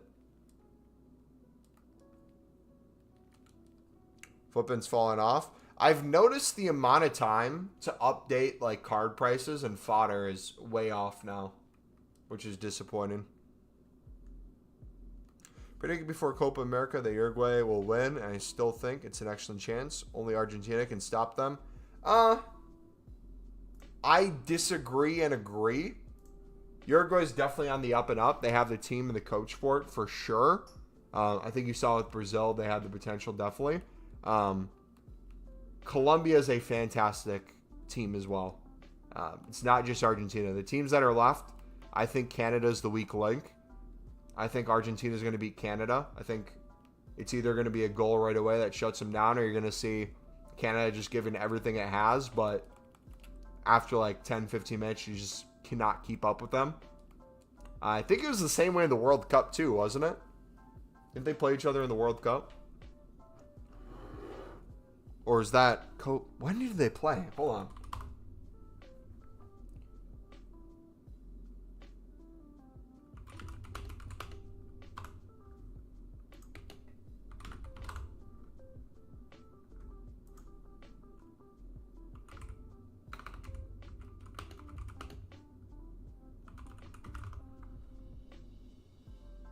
More matches.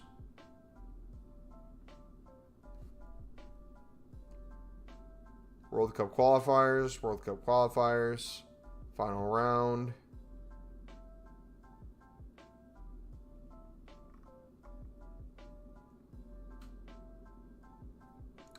So they played them in the group stage. Argentina beat them 2-0. Did they play in the World Cup too?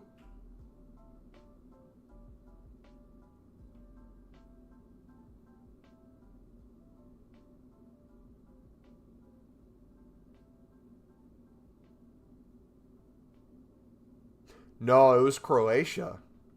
It was Croatia that pooped on them. That's what I was thinking of. Yeah, that Croatia game, it was essentially Alphonso Davies running the full length of the field, trying to like keep them in the game. Every time he'd pass the ball, everyone else would just do nothing with it. Yeah, so here's the real question. Is the footballing talent of Uruguay or Colombia gonna be enough to beat the "we're doing it for Messi" team? I don't think so. I think the power to win for Messi beats everything else. Like, it's a play style plus at this point. It's like the meta. If you support Messi and you want to win for him, it's like a superpower. You see people in the MLS all of a sudden just get crazy volleys, shots outside the box, finesses, craziest passes. They'll do anything for Messi. It's like a superpower. Or it's like his stats rub off on your card. It's like a chemistry thing in real life. Yeah, not to mention, like, they would all die for him. So, like, imagine, like, Canada. Alphonso Davies has a tackle early on Messi and barely misses the ball as he's going top speed and clips Messi for a yellow. Before the ref could even get over there and give the yellow, I'm pretty sure Argentina would be on 4 red cards. It'd be like a pile up.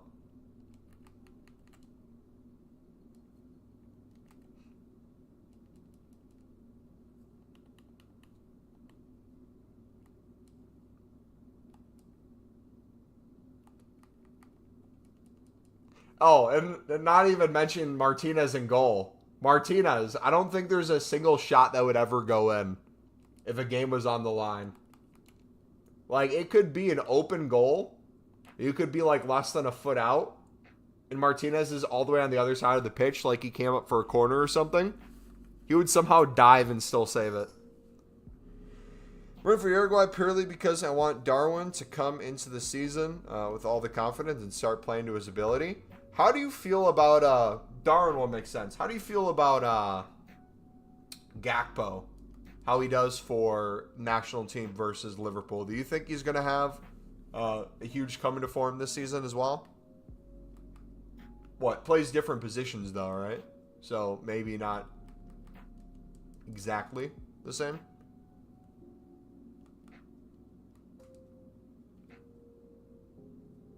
I need to do a better job of watching Prem this year, too.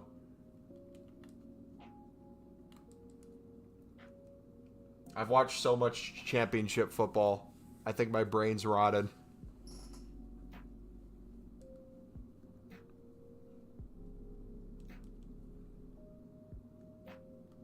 I think Gakpo is so hit and miss like Darwin. Gakpo has shown flashes of brilliance for us. How long is Salah there for? Is he on his way out? I feel like once Salah's out of the picture, you kind of give them their places. Same with like Diaz. Once kind of the next chapter is here, I feel like it's going to be easier for them to get form.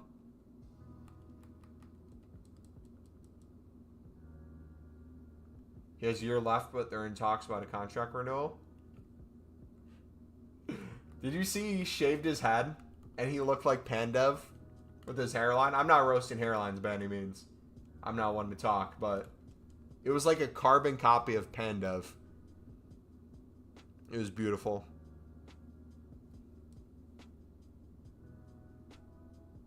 See, I feel like Salah to the Saudi League would be the most for sure thing in my lifetime.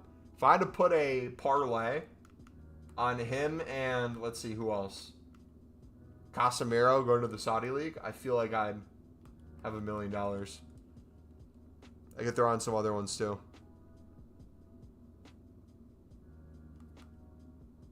Oh, he got a hair transplant? Dude, speaking about hair transplants, did you see, did anyone watch Copa when Landon Donovan was in the middle of his hair transplant and his person giving him the hair transplant had his head shaved but still left a little hair on the back for the transplant? And he like turned his head during the broadcast and it looked like he had a rat tail coming out the back. He was beautiful, dude.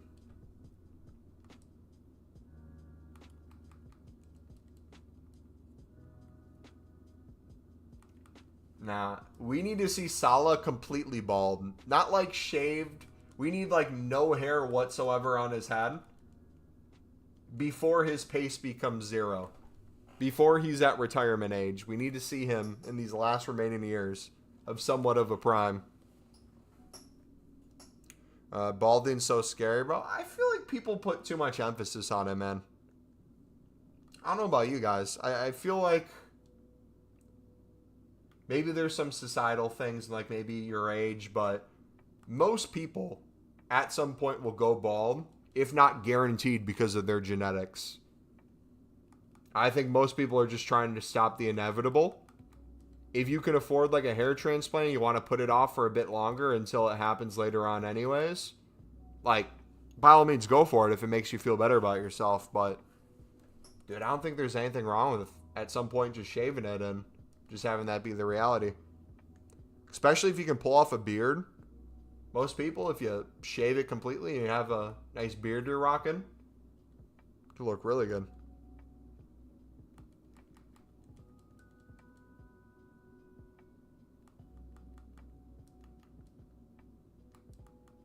I don't know. That's never bothered me. I've had a receding hairline since I've been young.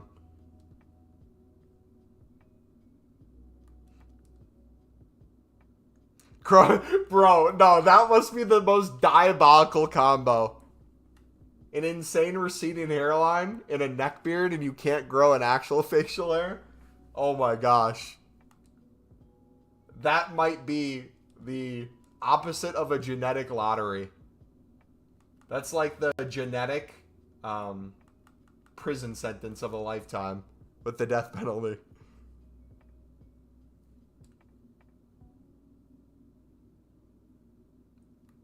That would be crazy. That's a straight GG.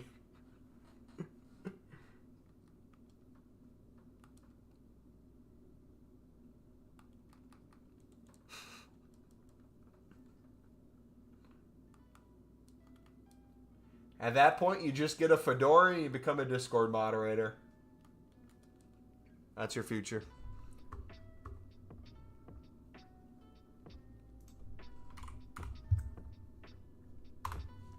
Alright, any new SAFC posts?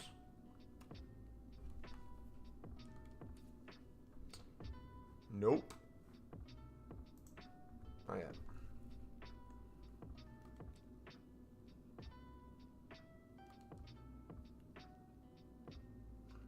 Don't forget a massive collection of Quintanas. That'd be sick.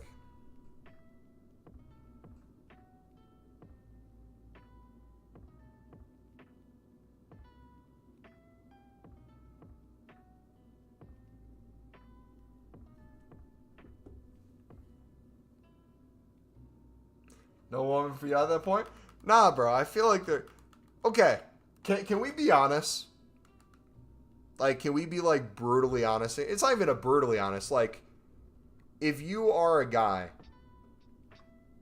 there are the dudes out there that will get, like, a majority of women, right? Like, you have your athletes, your super rich people, just the default greatest looking people ever.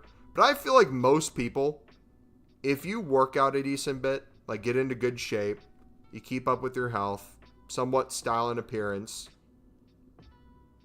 you can do well for yourself. I feel like people are too, I don't know, focused on the wrong things. Not to sound like a loser at all, but like most of that's superficial, man. Like when I think about a future, like if I'm ever blessed to have a wife and kids one day, like I want to know like how I'm going to be as a father, how my wife is as a mother, how much fun we're having in those areas of life. I'm not going to be thinking to myself, oh, dude, I should have went for the 10 out of 10 instead of the 8.5 out of 10, bro. Oh my gosh. Or like I hope she's like, oh dude, he had a receding hairline. I should have went with the person with a perfect hairline instead. Oh gosh. Nah, bro. If she shares my faith, we share similar values, we can raise a beautiful family with each other and have an amazing life. That's what matters, dude.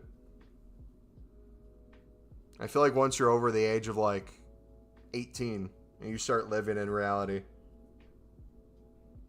you go through that phase of trying to figure out who you are. Dude, most people don't know who they are. Let's be honest. If you're under the age of 18, you have no clue what your future is. You have an idea of what you want it to be. It's probably not going to be anywhere near that.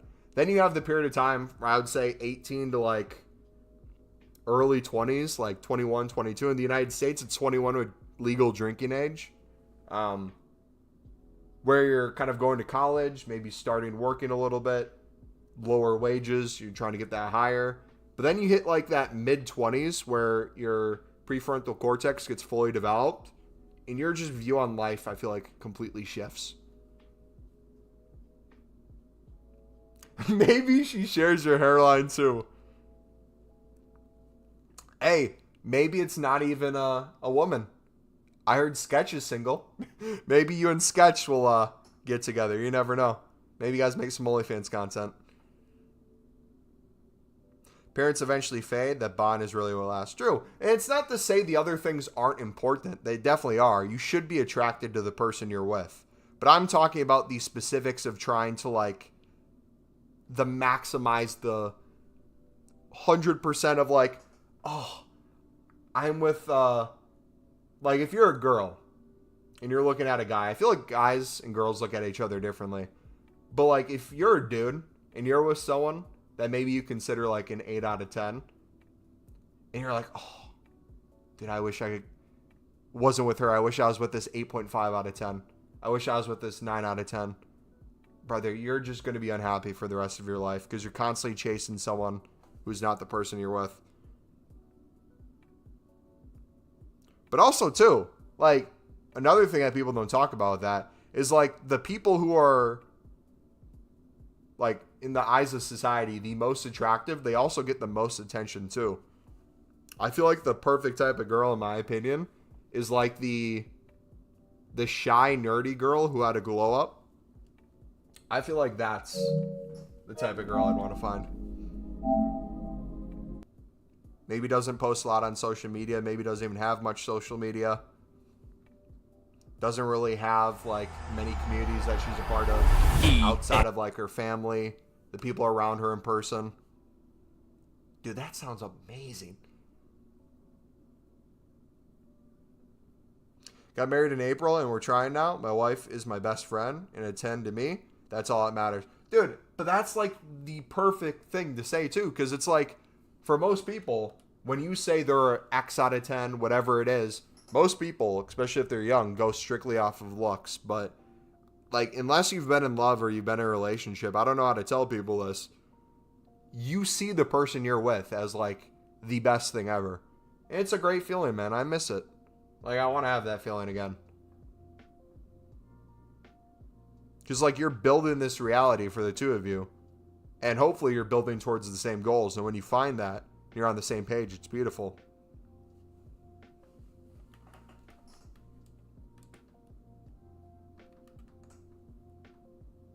Should always go for personality over looks. Plus, looks is a bonus.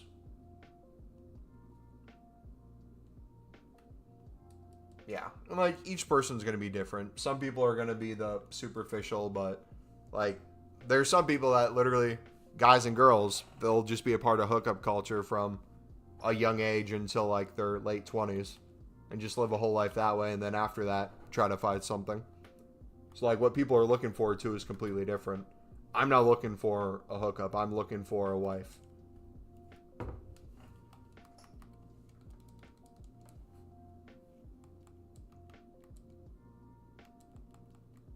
But I would also say, especially to young men out there, I think that's even the wrong mindset. If you want to be a husband, if you want to be a father, let me know if I'm wrong, Richard, because you're the one with experience here, bud. I feel like understanding what the person you'd eventually want to be with values, making sure you're living a life that has those ideals on it, you're working to better yourself in those ways, is the most important thing. Like, if you want to have a wife or kids, and you have a hard time putting other people before yourself in your life, you are going to struggle, would be my guess. If you can't fathom, like, making compromises in terms of, like, your schedule, maybe your money in some ways, activities you do, to put other people first, what makes you think you're just randomly going to be able to have a wife and kids and keep that afloat for too long, if you're still the main priority in that? But also, dude, like, the calling of that as well.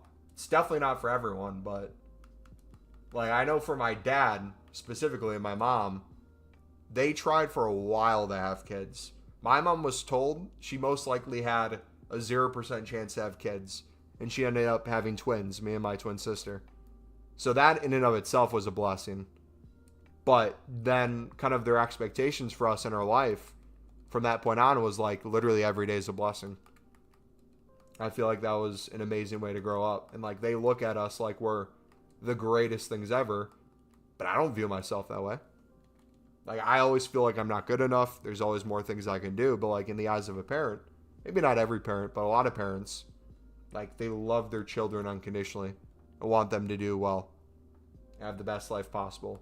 And if they can provide that in any way, hopefully they're doing that. Communication is the most important thing. And being on the same page with your partner, us trying for kids isn't a spontaneous decision. It's a planned one. Yeah, 100%.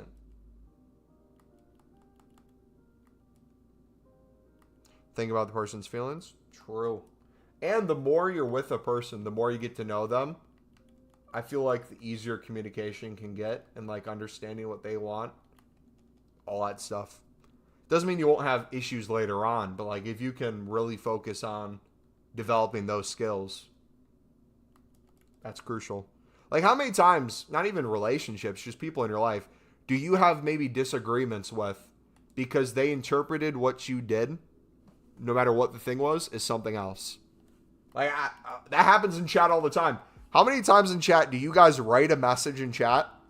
I incorrectly read your message by putting different words in than you even typed, or I emphasize different things, or both of them together, and create a whole new sentence off of it, and then respond to that. And then sometimes go on a tangent off of that, just to come find out, oh, that wasn't what they said whatsoever. Yeah, my bad. Like we got married in April, went on our honeymoon to Thailand. I finished my PhD. 3 weeks ago, we moved to Atlanta, to Dublin, Ireland for a huge job for me, and now kids. Heck yeah, dude.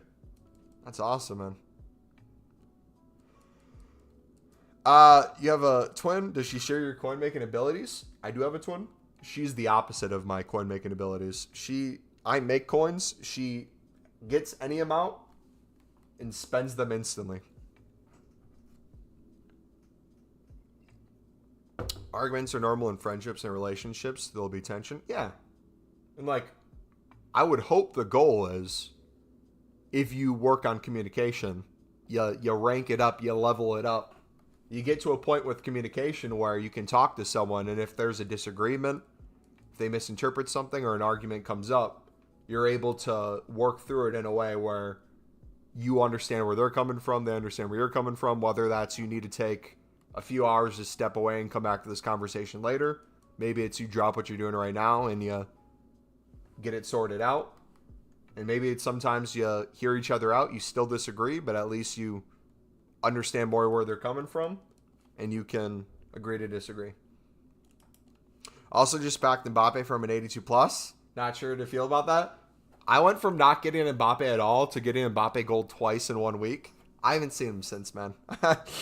He's the most random card this year. I'm convinced I've gone Mbappe more times than I've gone Putellas.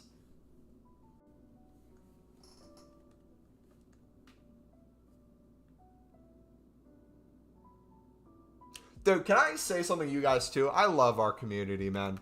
I feel like we have like the youngest kids possible here where they probably shouldn't even be watching, and their parents are treating it like babysitting that they're even watching us in the first place.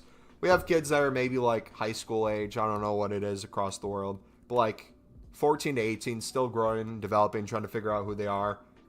Early 20s to mid 20s. And then we have like I would consider the adults in our community. The dads, the ones with like these big jobs, huge families. It's so cool to have all this different advice and life perspectives going on, different backgrounds, and then we all come together on the fact that we hate gameplay. EA sucks as a company, and we want to not spend money on FIFA points and grind the menus in some way. Data 3, honestly, the hardest bit is you and your life almost becomes last priority. Yes, you need to make time for yourself, but your kids' and wife's needs must come first if you want to make it sustainable. Yeah, and like, I'll be honest with you guys, and this is one of my reasons too why I know for a fact this won't be the case of having this become a full-time job for me eventually.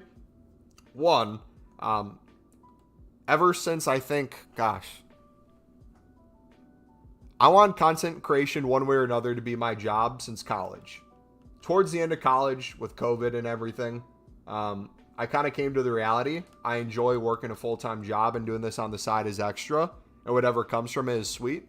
But creating content because you need to create content versus creating content because you enjoy making content are two different things for me. And especially with other priorities in my life, I still try to make this somewhat of a priority or include it in my schedule.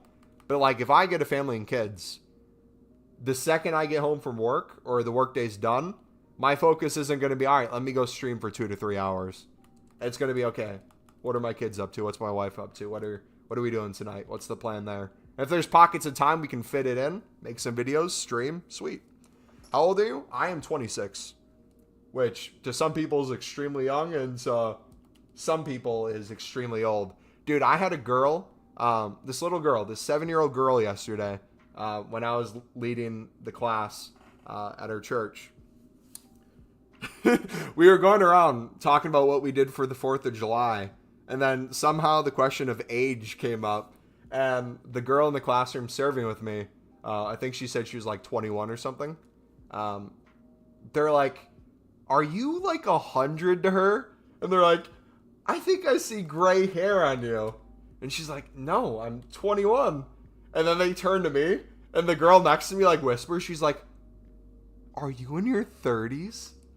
I go, no, I'm 26.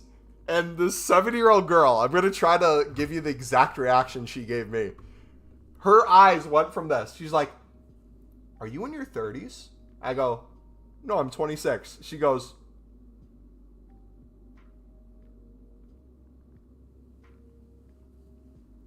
brother. I didn't know what to say. Oh my gosh. And then, last month, I had the same group of kids. So I volunteer once a month for my church.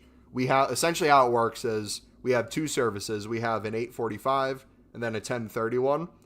So that's where you have your like worship music going on, your sermon, yada yada. But when that's going on, we have the rooms for the kids where from like babies and toddlers getting changed, watched, and then it's like age 4, there's a room, 5, there's a room, 6, there's a room, all the way up to like age 12, there's different rooms where we essentially like play games with the kids, keep them busy, go over some stuff in the Bible, teach them lessons, fun stuff like that. But dude, I had a kid next to me last week or last month that was a troublemaker, and we were having a conversation. And every time a kid finds out I'm colorblind, they have to ask me the color of everything in the room.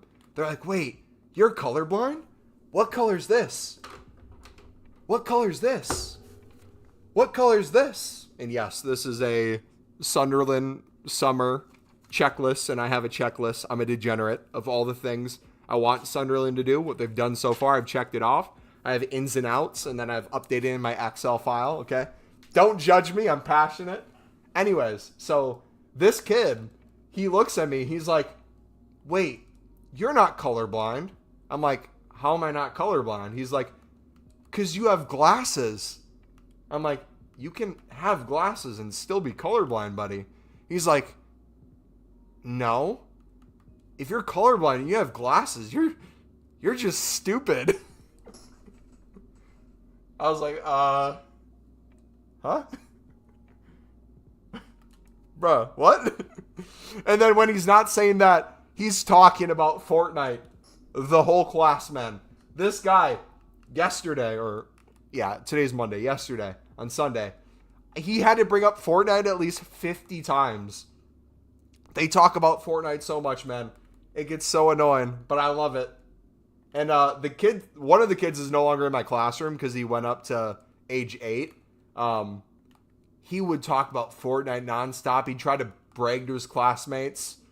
I just dropped what if I told you I had a Fortnite creator code?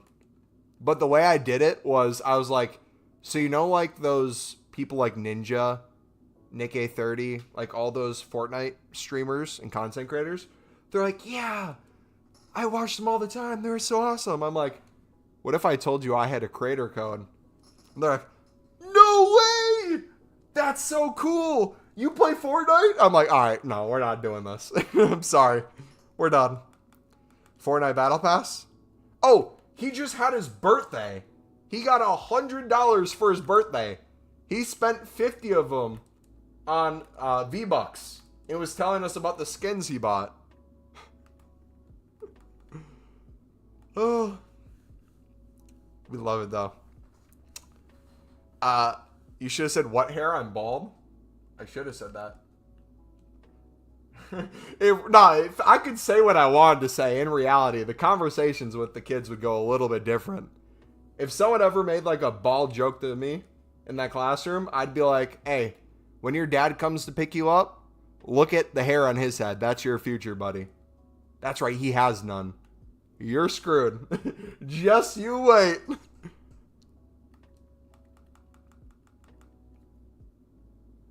Oh, dude, I love it. Like, I will never complain. Like, when you hear me make comments like this, it's more about, like, just little things that happen throughout the classroom. But, like, in general, I love it, man. I wouldn't change it for the world, dude. Like, I get why people are teachers. It's so rewarding to see you have some sort of an impact on a kid's day-to-day. But, like, just hearing the freedom in their schedule as well. Like, I had one of the kids say they played outside on a scooter with their friends, all the kids in the neighborhood, and like then they played hide and seek, and then they went to go like watch fireworks, and they didn't even bring up video games or being inside on their phone once. I'm like, dude, I miss that. I miss that so much. Like, cherish that, please.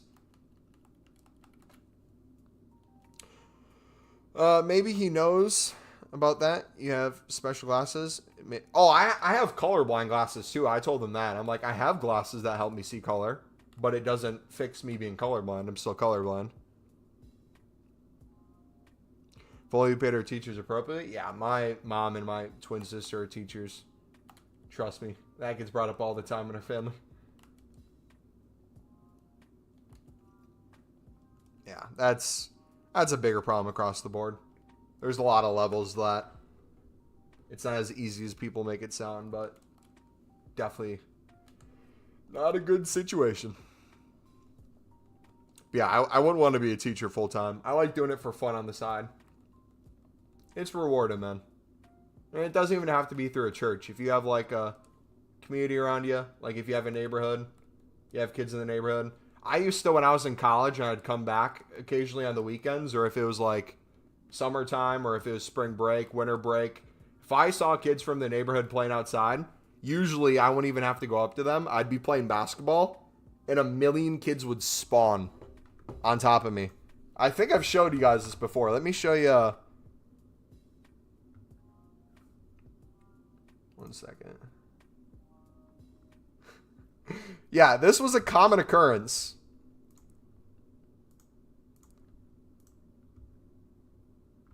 This was a common occurrence when I was in my neighborhood. Like, I'd be playing basketball outside and kids would just spawn. You gotta give them the work real quick. Am I gonna let them get the ball? No. Am I gonna dunk on them? Absolutely. The crazy thing about this, though, this was 2018. This was 6 years ago. This kid right here in the American football jersey, they just moved 2 weeks ago. And we got to say goodbye to them. Dude, time flies, man.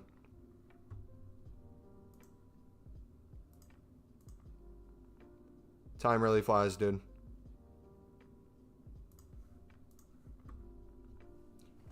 But yeah, literally, anytime I'd be streaming when I was home for the summer, they would see me through my window because my window is on the ground floor. They would knock on my window to beg for me to come outside. Dude, and I used to complain. I'd be like, oh, I'm trying to stream. But now it's like, dude, literally, what I would not give. Like, I would do anything to go back just to, like, play with them for a few minutes each day when they did that. Like, it doesn't take much. Like, sometimes I would open the window.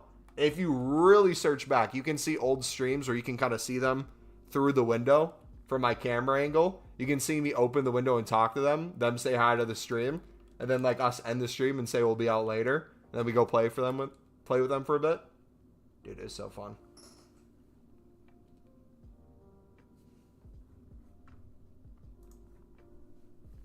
America looks so nice, man. Shame it's full of shit people in government. I mean, that's true everywhere, though. Like, you can hate some places, think they're going in the wrong direction, but, like, when you say United States, that's such a high thing in terms of how big it is, how many people. If you get to the individual level, the closer to the community you get, you find all the people you love and care about, man. Like, ultimately, that's what I care about at the end of the day.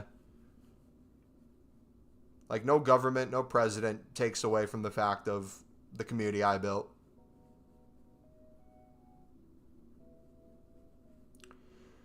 Dude, when is our social rep not in the mud, dude?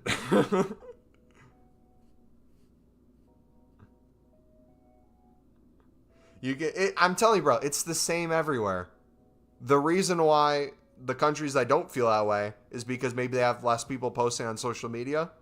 Maybe less content creators. I feel like content creators, one of the things that they did was give unity to hating people. Like, if you have any sort of following, there's people who hate you. You could have, years ago, before social media, went your whole life running into very few people that would take the time out of their day to hate you. But there's some people now that will spend hours a week watching all the content you make, consume it, just to hate on you or wait to see you fail. Isn't that crazy? Sounds like a very wholesome community you got there. Jack Doherty fell off. Is that the IRL streamer dude who, like, has the security back him up no matter what he does? But yeah, sadly, social media is not reality. And the further you get from social media, the better. Like, I honestly want to go on a social media cleanse at some point. The only thing stopping me is literally, like, Sunderland updates. I couldn't do a social media cleanse now because I want to hear about all the transfer rumors. Maybe when the season starts and the window closes, I'll take a week off of social media and literally just pay attention to what time the game is and just watch it when it's on TV. He's ruined your rep? Him, the Neon guy? Oh, gosh. That name, Neon. Canada's full of nice people, I heard. Yeah. But they're Canadian. So if you can put up with the fact that they're Canadian. I'm kidding. Yeah. Everywhere has chill people, man.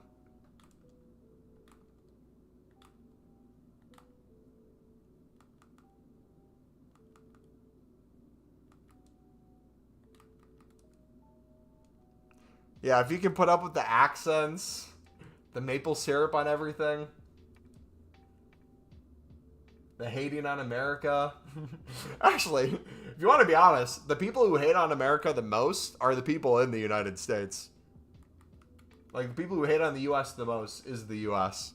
Like, if you're from England, Ireland, if you're anywhere in Europe, anywhere in Asia, you can say whatever you want. I'm sure you don't hate the United States as much as someone living in it does. Like, we equally hate our government and love it at the same time. It's the weirdest thing. Or, like, you'll have people who cannot stand anything that the United States stands for. And then the second 4th of July happens. They're on a boat. They're shooting fireworks. Oh, dude, by the way, fireworks are a ton of, I forget the number. I think it's tens of thousands, maybe. Thousands for sure. People get into accidents each year on 4th of July due to fireworks. I have a buddy of mine. I'm really good friends with the guy. His brother wasn't even like messing around. He was working at a fireworks stand, and he was testing out some of the fireworks they got. He set one off, and the fuse went short and blew up right away. He lost his, I think it was his ring finger, his middle finger, and his thumb was hanging off. They got the thumb back on last time I heard, but he lost the other 2 fingers because of a firework. It's crazy, man.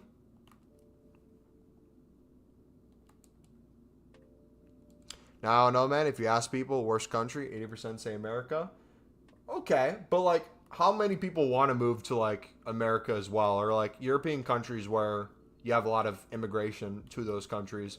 People might say a lot of bad things about it because of maybe the population size or the rep they have across the world with their governments, but ultimately, a lot of people would rather live in that country than theirs. But it is what it is. Like, people can live wherever they want to live. If you think the United States would be the greatest place for you to live and you want to go through the immigration process and move here, welcome aboard.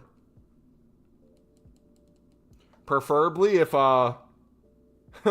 if you are having a background in football and you come to Wisconsin and we can get a professional team here that's at the MLS level that hopefully will eventually not be the MLS and be a relegation promotion system.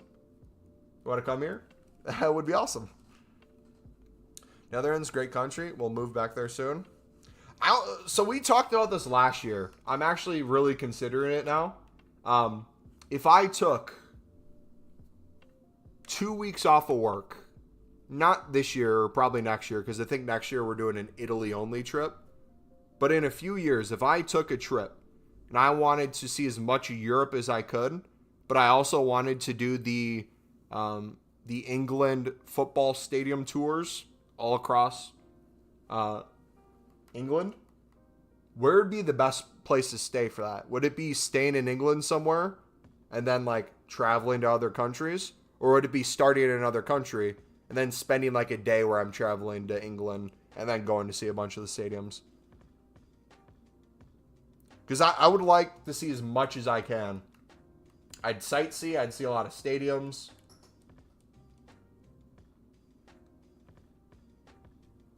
I'd want to go to the Netherlands. I'd want to go to Ireland.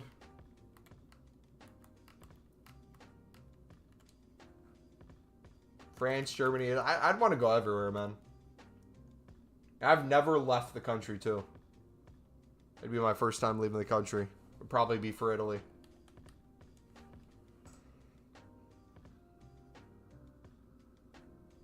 Imagine trying to get married without a ring finger. Yeah, if I had my hand blow off and I didn't have a ring finger, I would use that as the excuse on why I'm not married. If someone asks, like, oh, are you looking to get married? Why haven't you found someone yet? Or you're almost 30. Are you going to find someone? And it's like, yeah, but no one's going to want to put a ring on this finger. I'd make some, like, dad joke.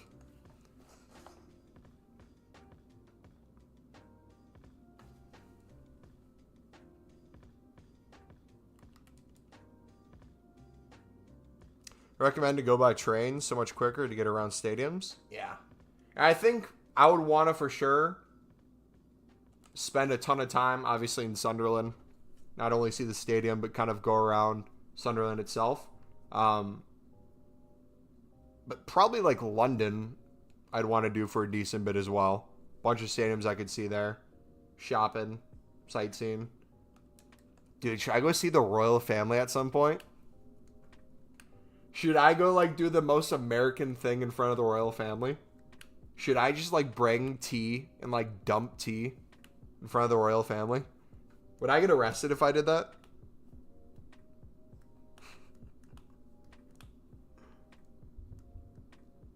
Not too much to do in Sunderland? Hey, maybe not for you, but for me, it would be heaven. By the way, if you're watching me open packs and you see me discarding a bunch of stuff and you're asking why I'm doing that, I'm just kind of filling my club up right now because my Pale Tools is banned. If Pale Tools wasn't banned at the moment, if I wasn't soft banned, all these would be going into a player pick or a triple 80. We're just kind of talking and chilling at the moment. Oh, I have no doubt that London's overrated. 100%. I still would want to check it out. Not even for just the fact that it's London.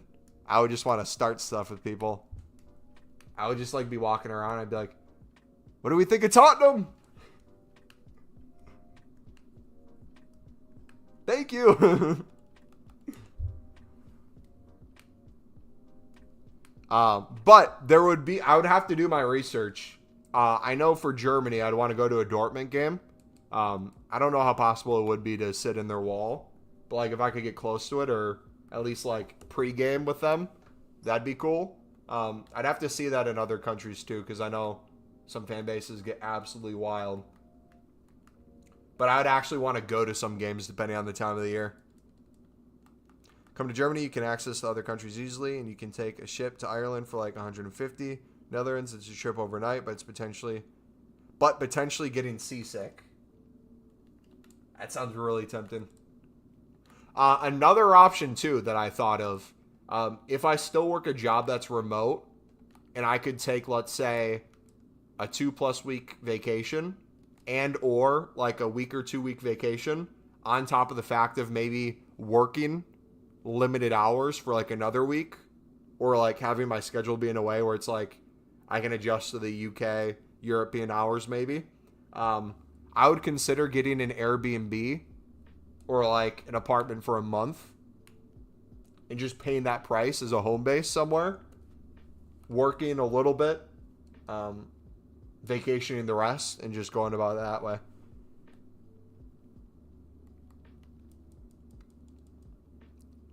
Go to Serbia and wave around a big Albanian flag. Yeah, dude. Let me put that to the top of my list. Let's see. What would I rather do before that? Or no. Maybe not what I would rather do. What are some other things that are equally as good of an idea as that? I don't know. Maybe like have a Palestinian flag in Israel. Maybe have like a Ukrainian flag in Russia. Maybe have like a Confederate flag in the United States. I could think of like a million things I would also not want to do, with that being one of them. What is it with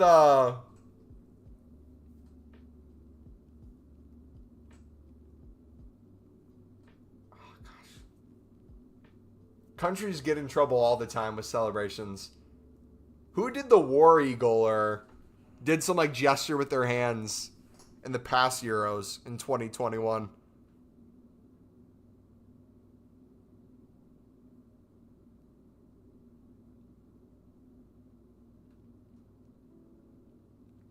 Oh, dude, you know what I should do?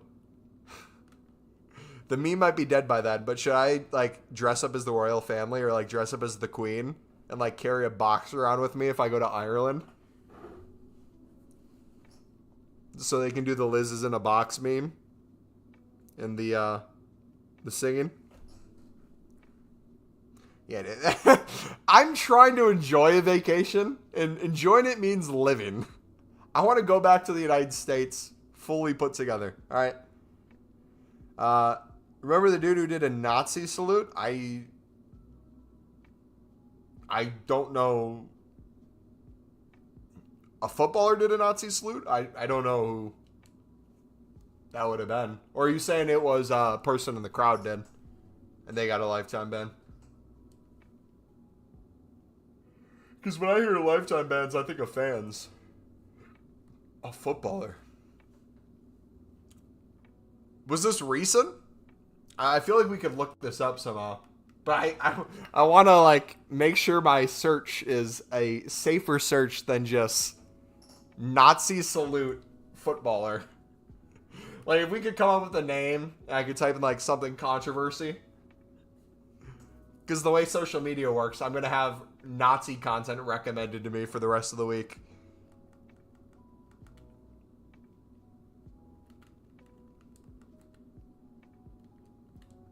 "11 years ago? It was a Greek footballer.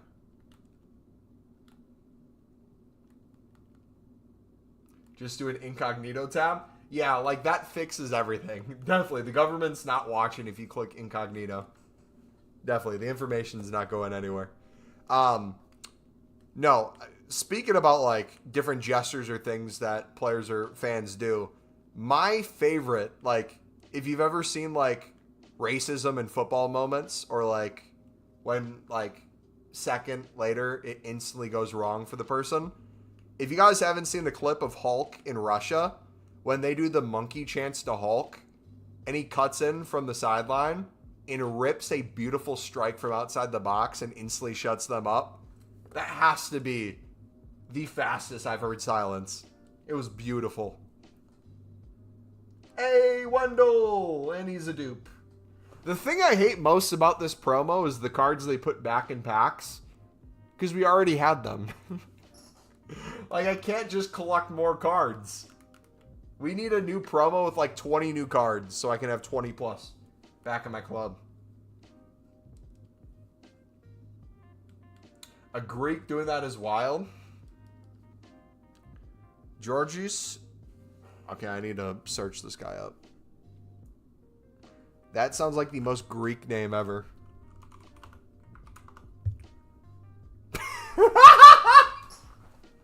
It's the first image that comes up. It's the first.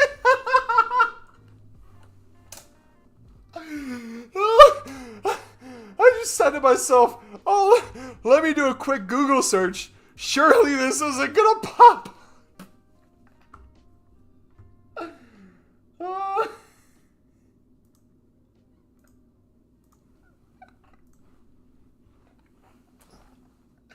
It showed it twice too. It's the big one in front, and then it's the Bleacher Report from 2013. Oh my gosh. Oh.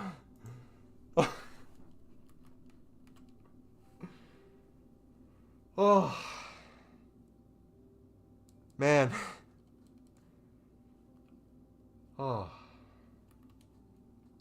Jeez. My goodness. Alright, I think you guys deserve a game being played while we do commentary. I'm not really doing much on the menus right now. Let's play an actual game. Should I do like a Foot Champs game? Let's do it. What an idiot. That's forever going to be on the internet. Forever going to be his family name.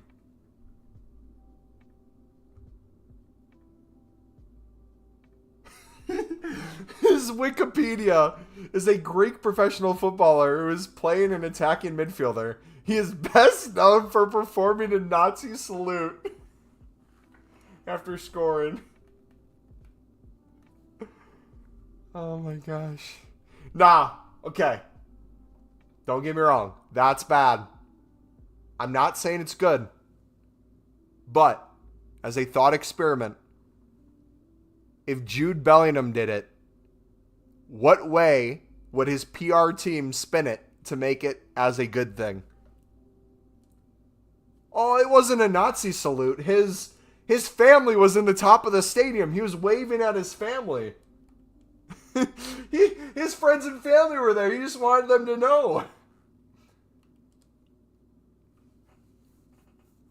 Yeah, it was an inside joke with his friends, dude. Come on. He gets the death sentence, but he's not arrested. He can just choose whenever he wants his death sentence to be. Dude, how idiotic is that? I'm sorry. First of all, him and the other guy I don't think should have gone banned at all.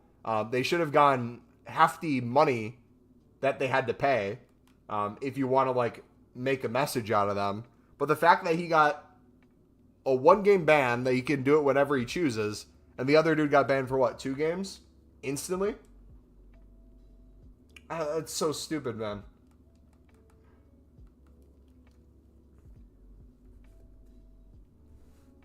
Imagine you did that versus Netherlands in Germany. Oh, gosh. What was it Vinny? Was it Vinny, like, his first year at Real Madrid? He was doing, like, a Nazi salute, and, like, Cruz was stopping him or something? Like, he was either doing it as a joke, or he didn't know what it meant, or, like, the angle of his arm was in a bad place, and, like, Cruz put it down, and then he instantly put it back up. I feel like I've seen that. Hey, he was blowing a kiss without the first part. Yeah, he already goes like this. Why can't he just do it with one arm and, like, swing his arm the other way? Like, truly, you guys are just reading into it. Okay, I can't remember. Do we play the defensive formation or the attacking one? Dude, I don't even know the team we're playing. I didn't look at his lineup or anything.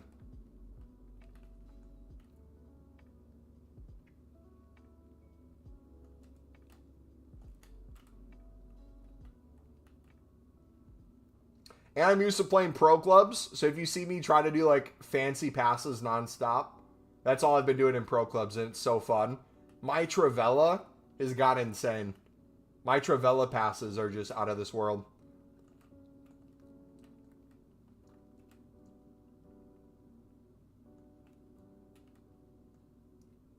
But not an Ultimate Team. Pro clubs, they do not miss.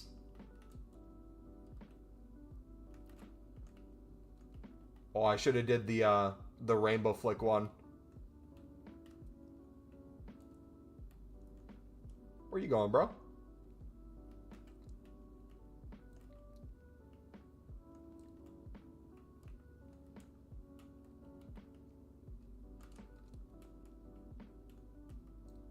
Dang it. Oh, that would have been sick.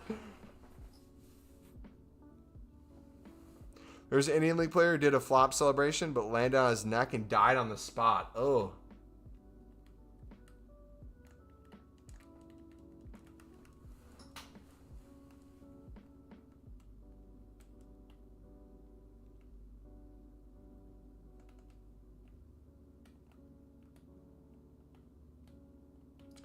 Yeah, dude.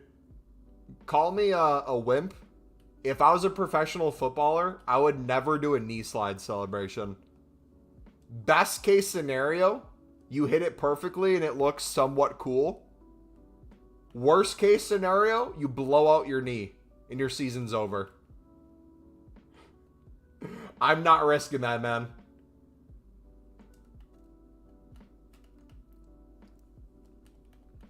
Like, I've seen too many of those where even if they don't get injured, the knee celebration goes like a foot, less than a foot, and then it... Oh, beautiful. Beautiful, Mateus. Oh, my gosh. You see that thing dip?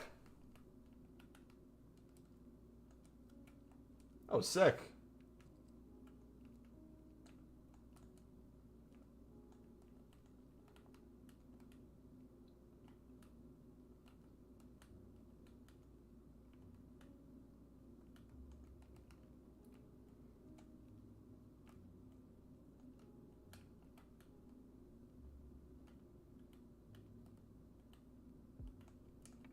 Oh, I let him walk in. Babe celebration, nice and simple. Dude, Drugba's. Drugba is one of the most iconic celebrations of all time, I feel like.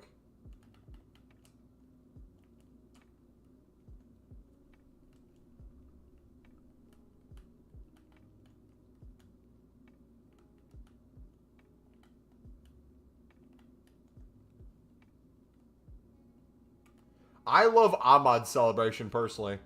I hope he continues to get better and better and more popularity in like mainstream football. Because I could see his celebration being used more. And like the story behind it's really cool too.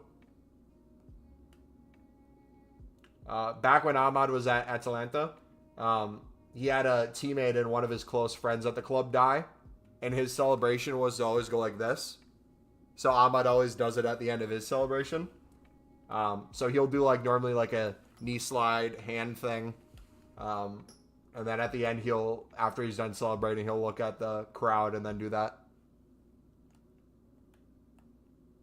Love it.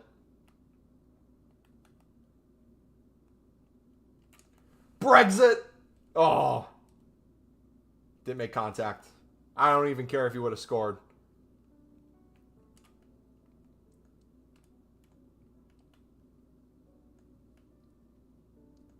Oh, come on, Kyle Walker. You telling me you don't have 99 pace?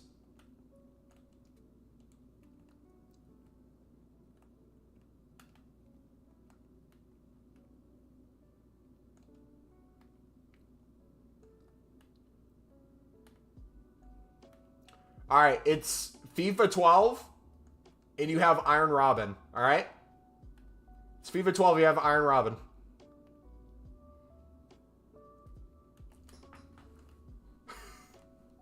You know it's coming, too. They just can't avoid it. Literally, every single game, it would just be him, end line, cut back, and then left-footed shot. You just could not stop it.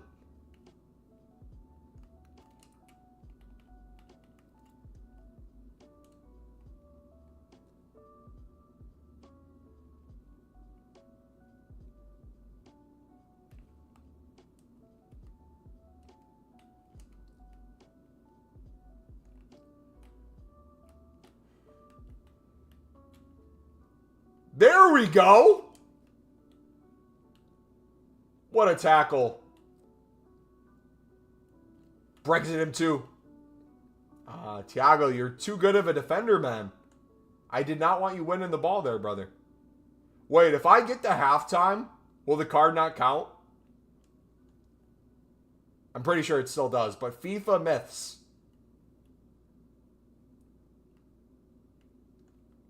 If I get to halftime, well, the ball going out of bounds. Will the yellow card not count? How much time is there?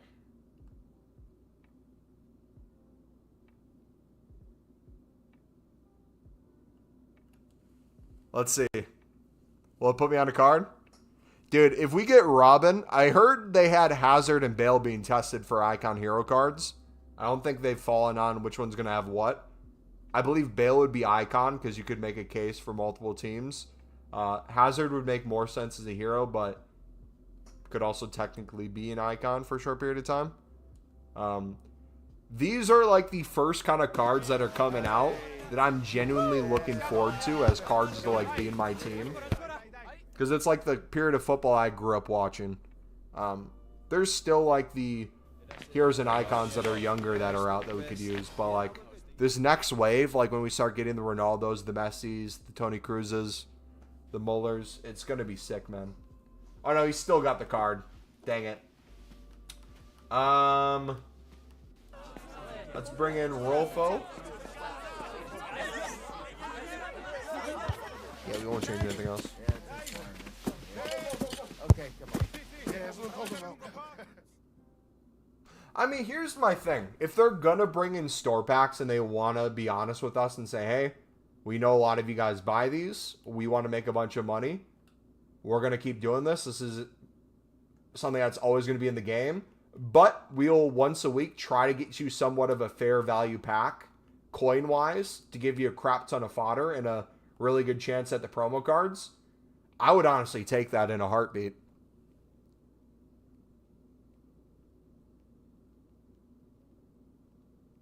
What was that noise? Was it the people in the locker room, probably? In the game? I think it came out my controller or TV.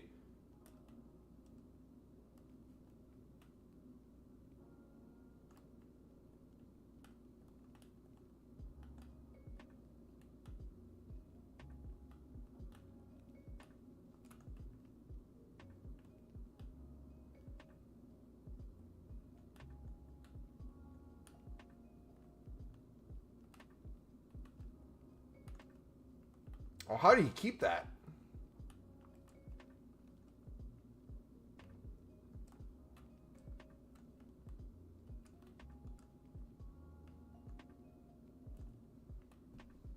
There we go. Alright, let's cook something up with Ahmad. What can we do? Can we get a Travella down?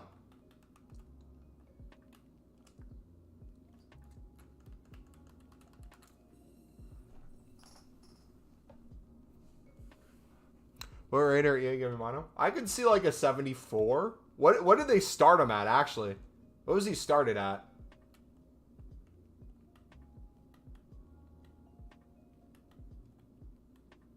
$80? I think Job will be like a 74, probably. I was thinking Job when you said that. Because I was thinking earlier today what Job's rating would be. Whatever my news was, I'd add like... Yeah, 79.80 would sound about right. Here's a bronze. Yeah. What was he rating-wise in career mode? What did they start him off as? Because he probably had super high growth potential regardless of what his rating was, too. Which is super important. Dude, I'm such a rat. That was too easy to go online. I loved it. I secretly loved it.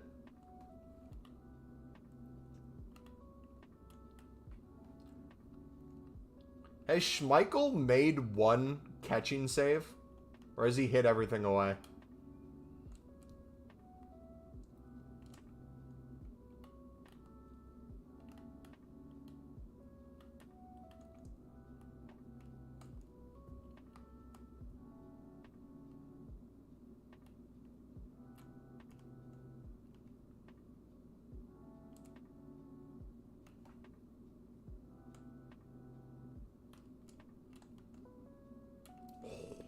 Too tall.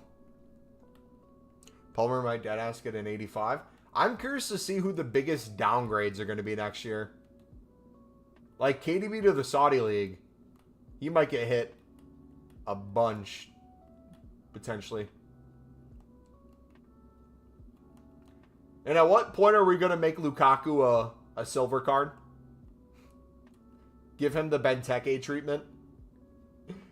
We need it to happen eventually.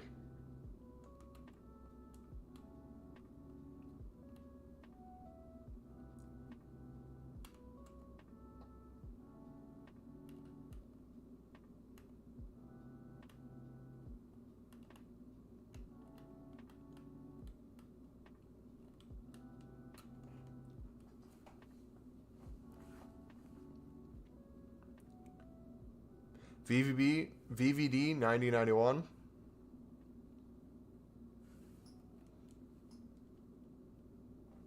I think so with Holland, I think. How old is Holland?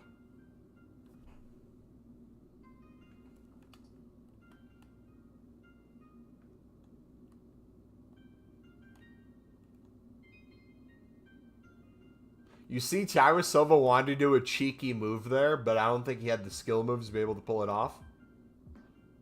And Kyle Walker doesn't either. Like, I want to do crazy stuff with them.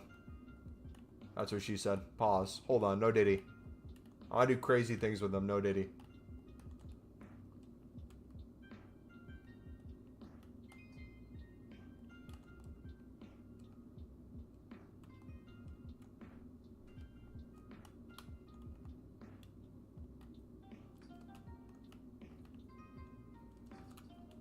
I just gave him that goal so easily. Alright, we're going to score anyways. Doesn't matter. Let's try for a minute. Stop messing around. Show them how easy it is. Give him one more chance before we score. Make him think he's still in the game. Little does he know. The inevitable's coming.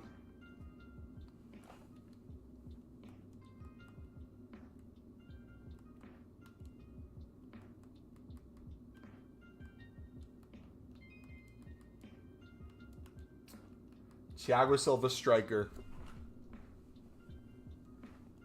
You cannot run from it.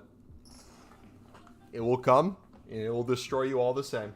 Whether it's the first minute or the 90th minute. I'm telling you now. Thiago Silva game winner. Put the money on it. Bet the house. Put it on your parlay. We're about to cook something special. Back on Nunez hype train. One more season. I feel like Nunez is putting it together. I think he's now had the time to mature in the Premier League. Mature internationally. Get a little bit older. I think he's going to put it more together. I think Mudrik's also in somewhat the same area, but not on the same level. I think we're going to see a more polished Mudrik this season. Dang it! Oh! If that would have went in. Just a quick little Trivella. Nothing crazy.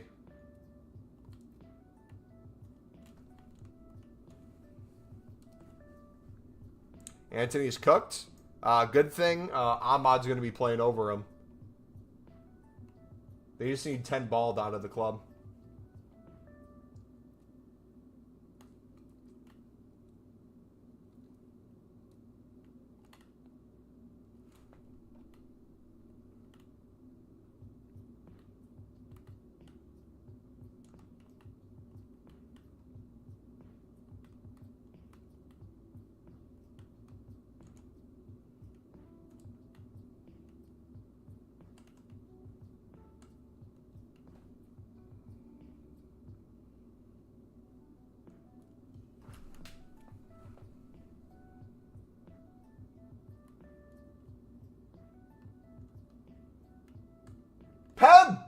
Ref!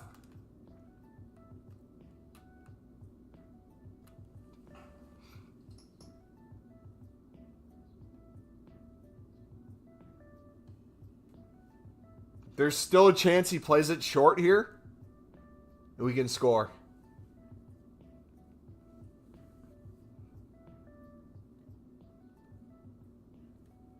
Come on. Play it short. Wait, if we do qualifying, someone has to win, right?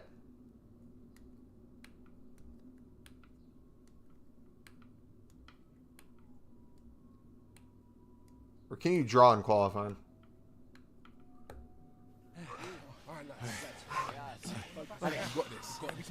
Oh, did they just end it?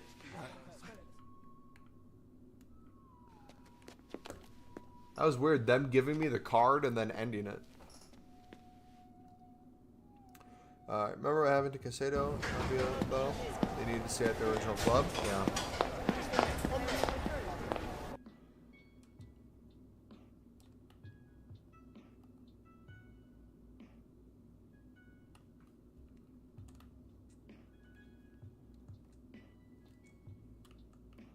Oh my goodness, put it in!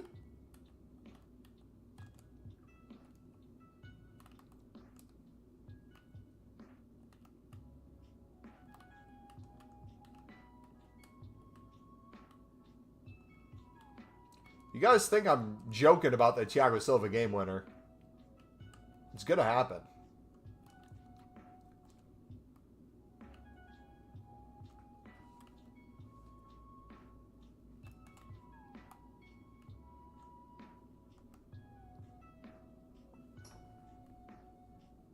No shot. No shot.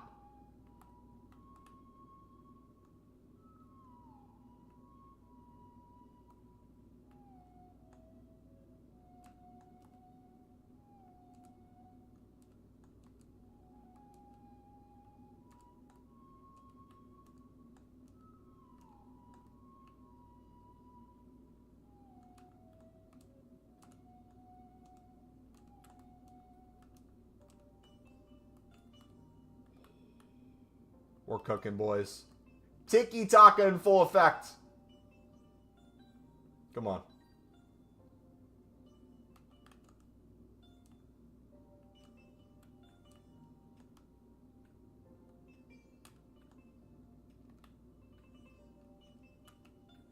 Oh, I meant to go to feats. My bad.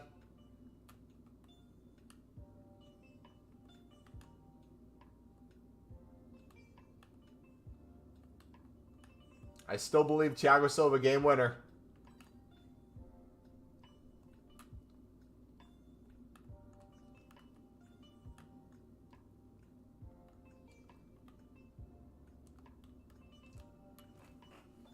It's coming.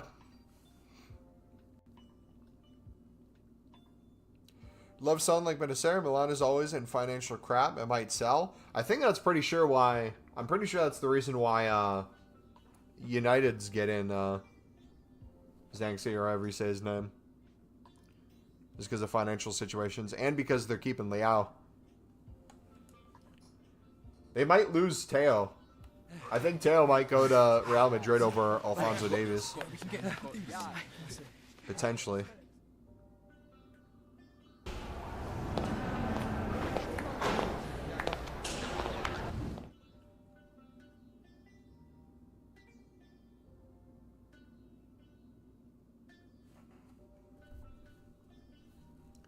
Edwards might be washed. Is Edwards cooked, chat? Dude, that shot was so nice.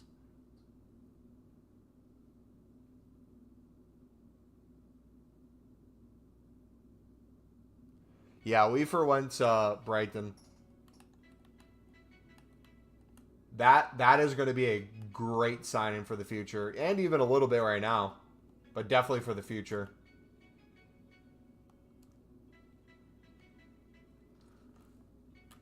What did I tell you? What did I say? There could only be one.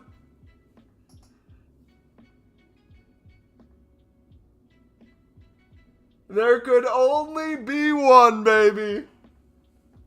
And his name is Thiago Silva.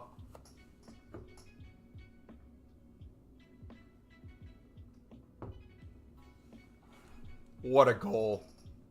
What a goal. Tell me the last time you saw a center back move like that.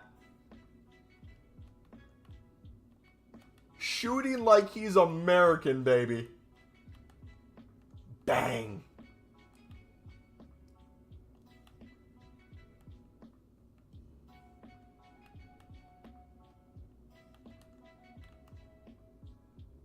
I swear, if he scores off of that... Nah, I'm taking it. I'm taking it. Oh, he kept going.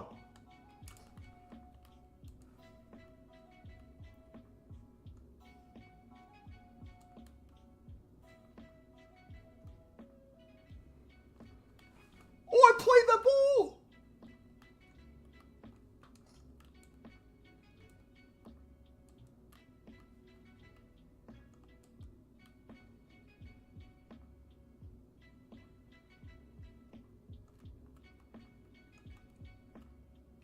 Waste some time. Play to the middle. Oh, horrible touch. Alright, we're taking a card. Oh, nope. We're taking a card. We're taking multiple cards. I'm taking all the cards, baby. Fake an injury, we're doing it all.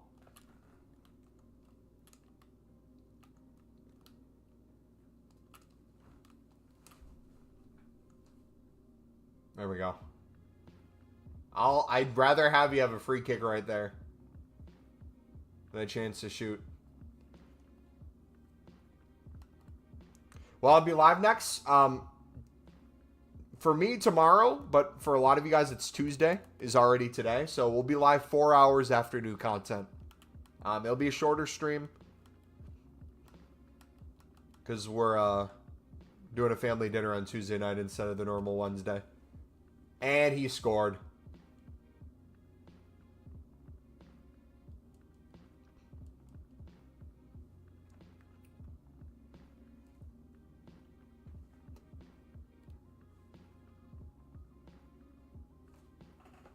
$118th minute. It's Foot Champs qualifiers. I'm not playing Foot Champs to qualify. This dude's been sweating his butt off. Lord, forgive me for what I'm about to do.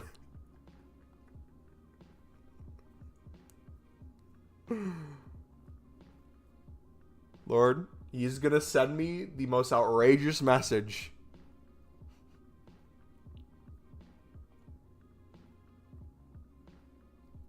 GG.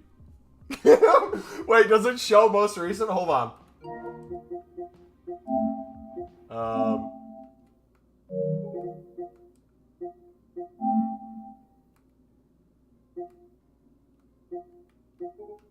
Where do you see most recent?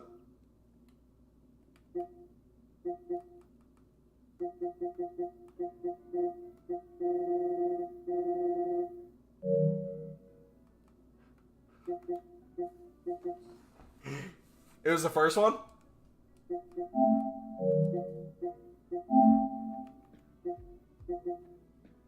That's my friend, though. It was this one? Technical ZZ?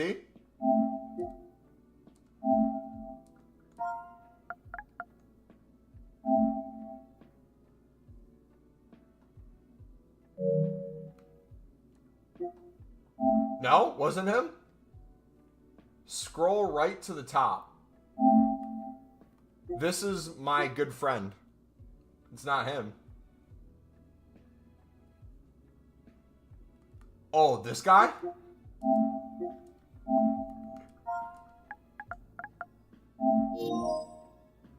Oh, he has his settings turned off. Imagine he changes his settings to send a message. Oh, search for players. Met in a game 23 minutes ago. Are you sure it's not him?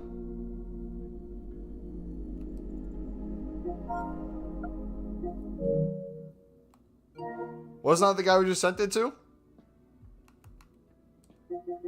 Alright, so we did send it to the right guy. Awesome. Alright, dudes, that's going to be it for the stream today. Thank you for chilling. If you did enjoy, smack the like button, subscribe if you're new. I'm going to do some cardio. I'm going to eat dinner. Dude, I have barely eaten anything all day. Let's see. Is my 7:15 Pro Clubs. I will be playing Pro Clubs in 20 minutes. Take it easy, guys. God bless. We'll see you later. Peace. And subscribe to Skechers OnlyFans.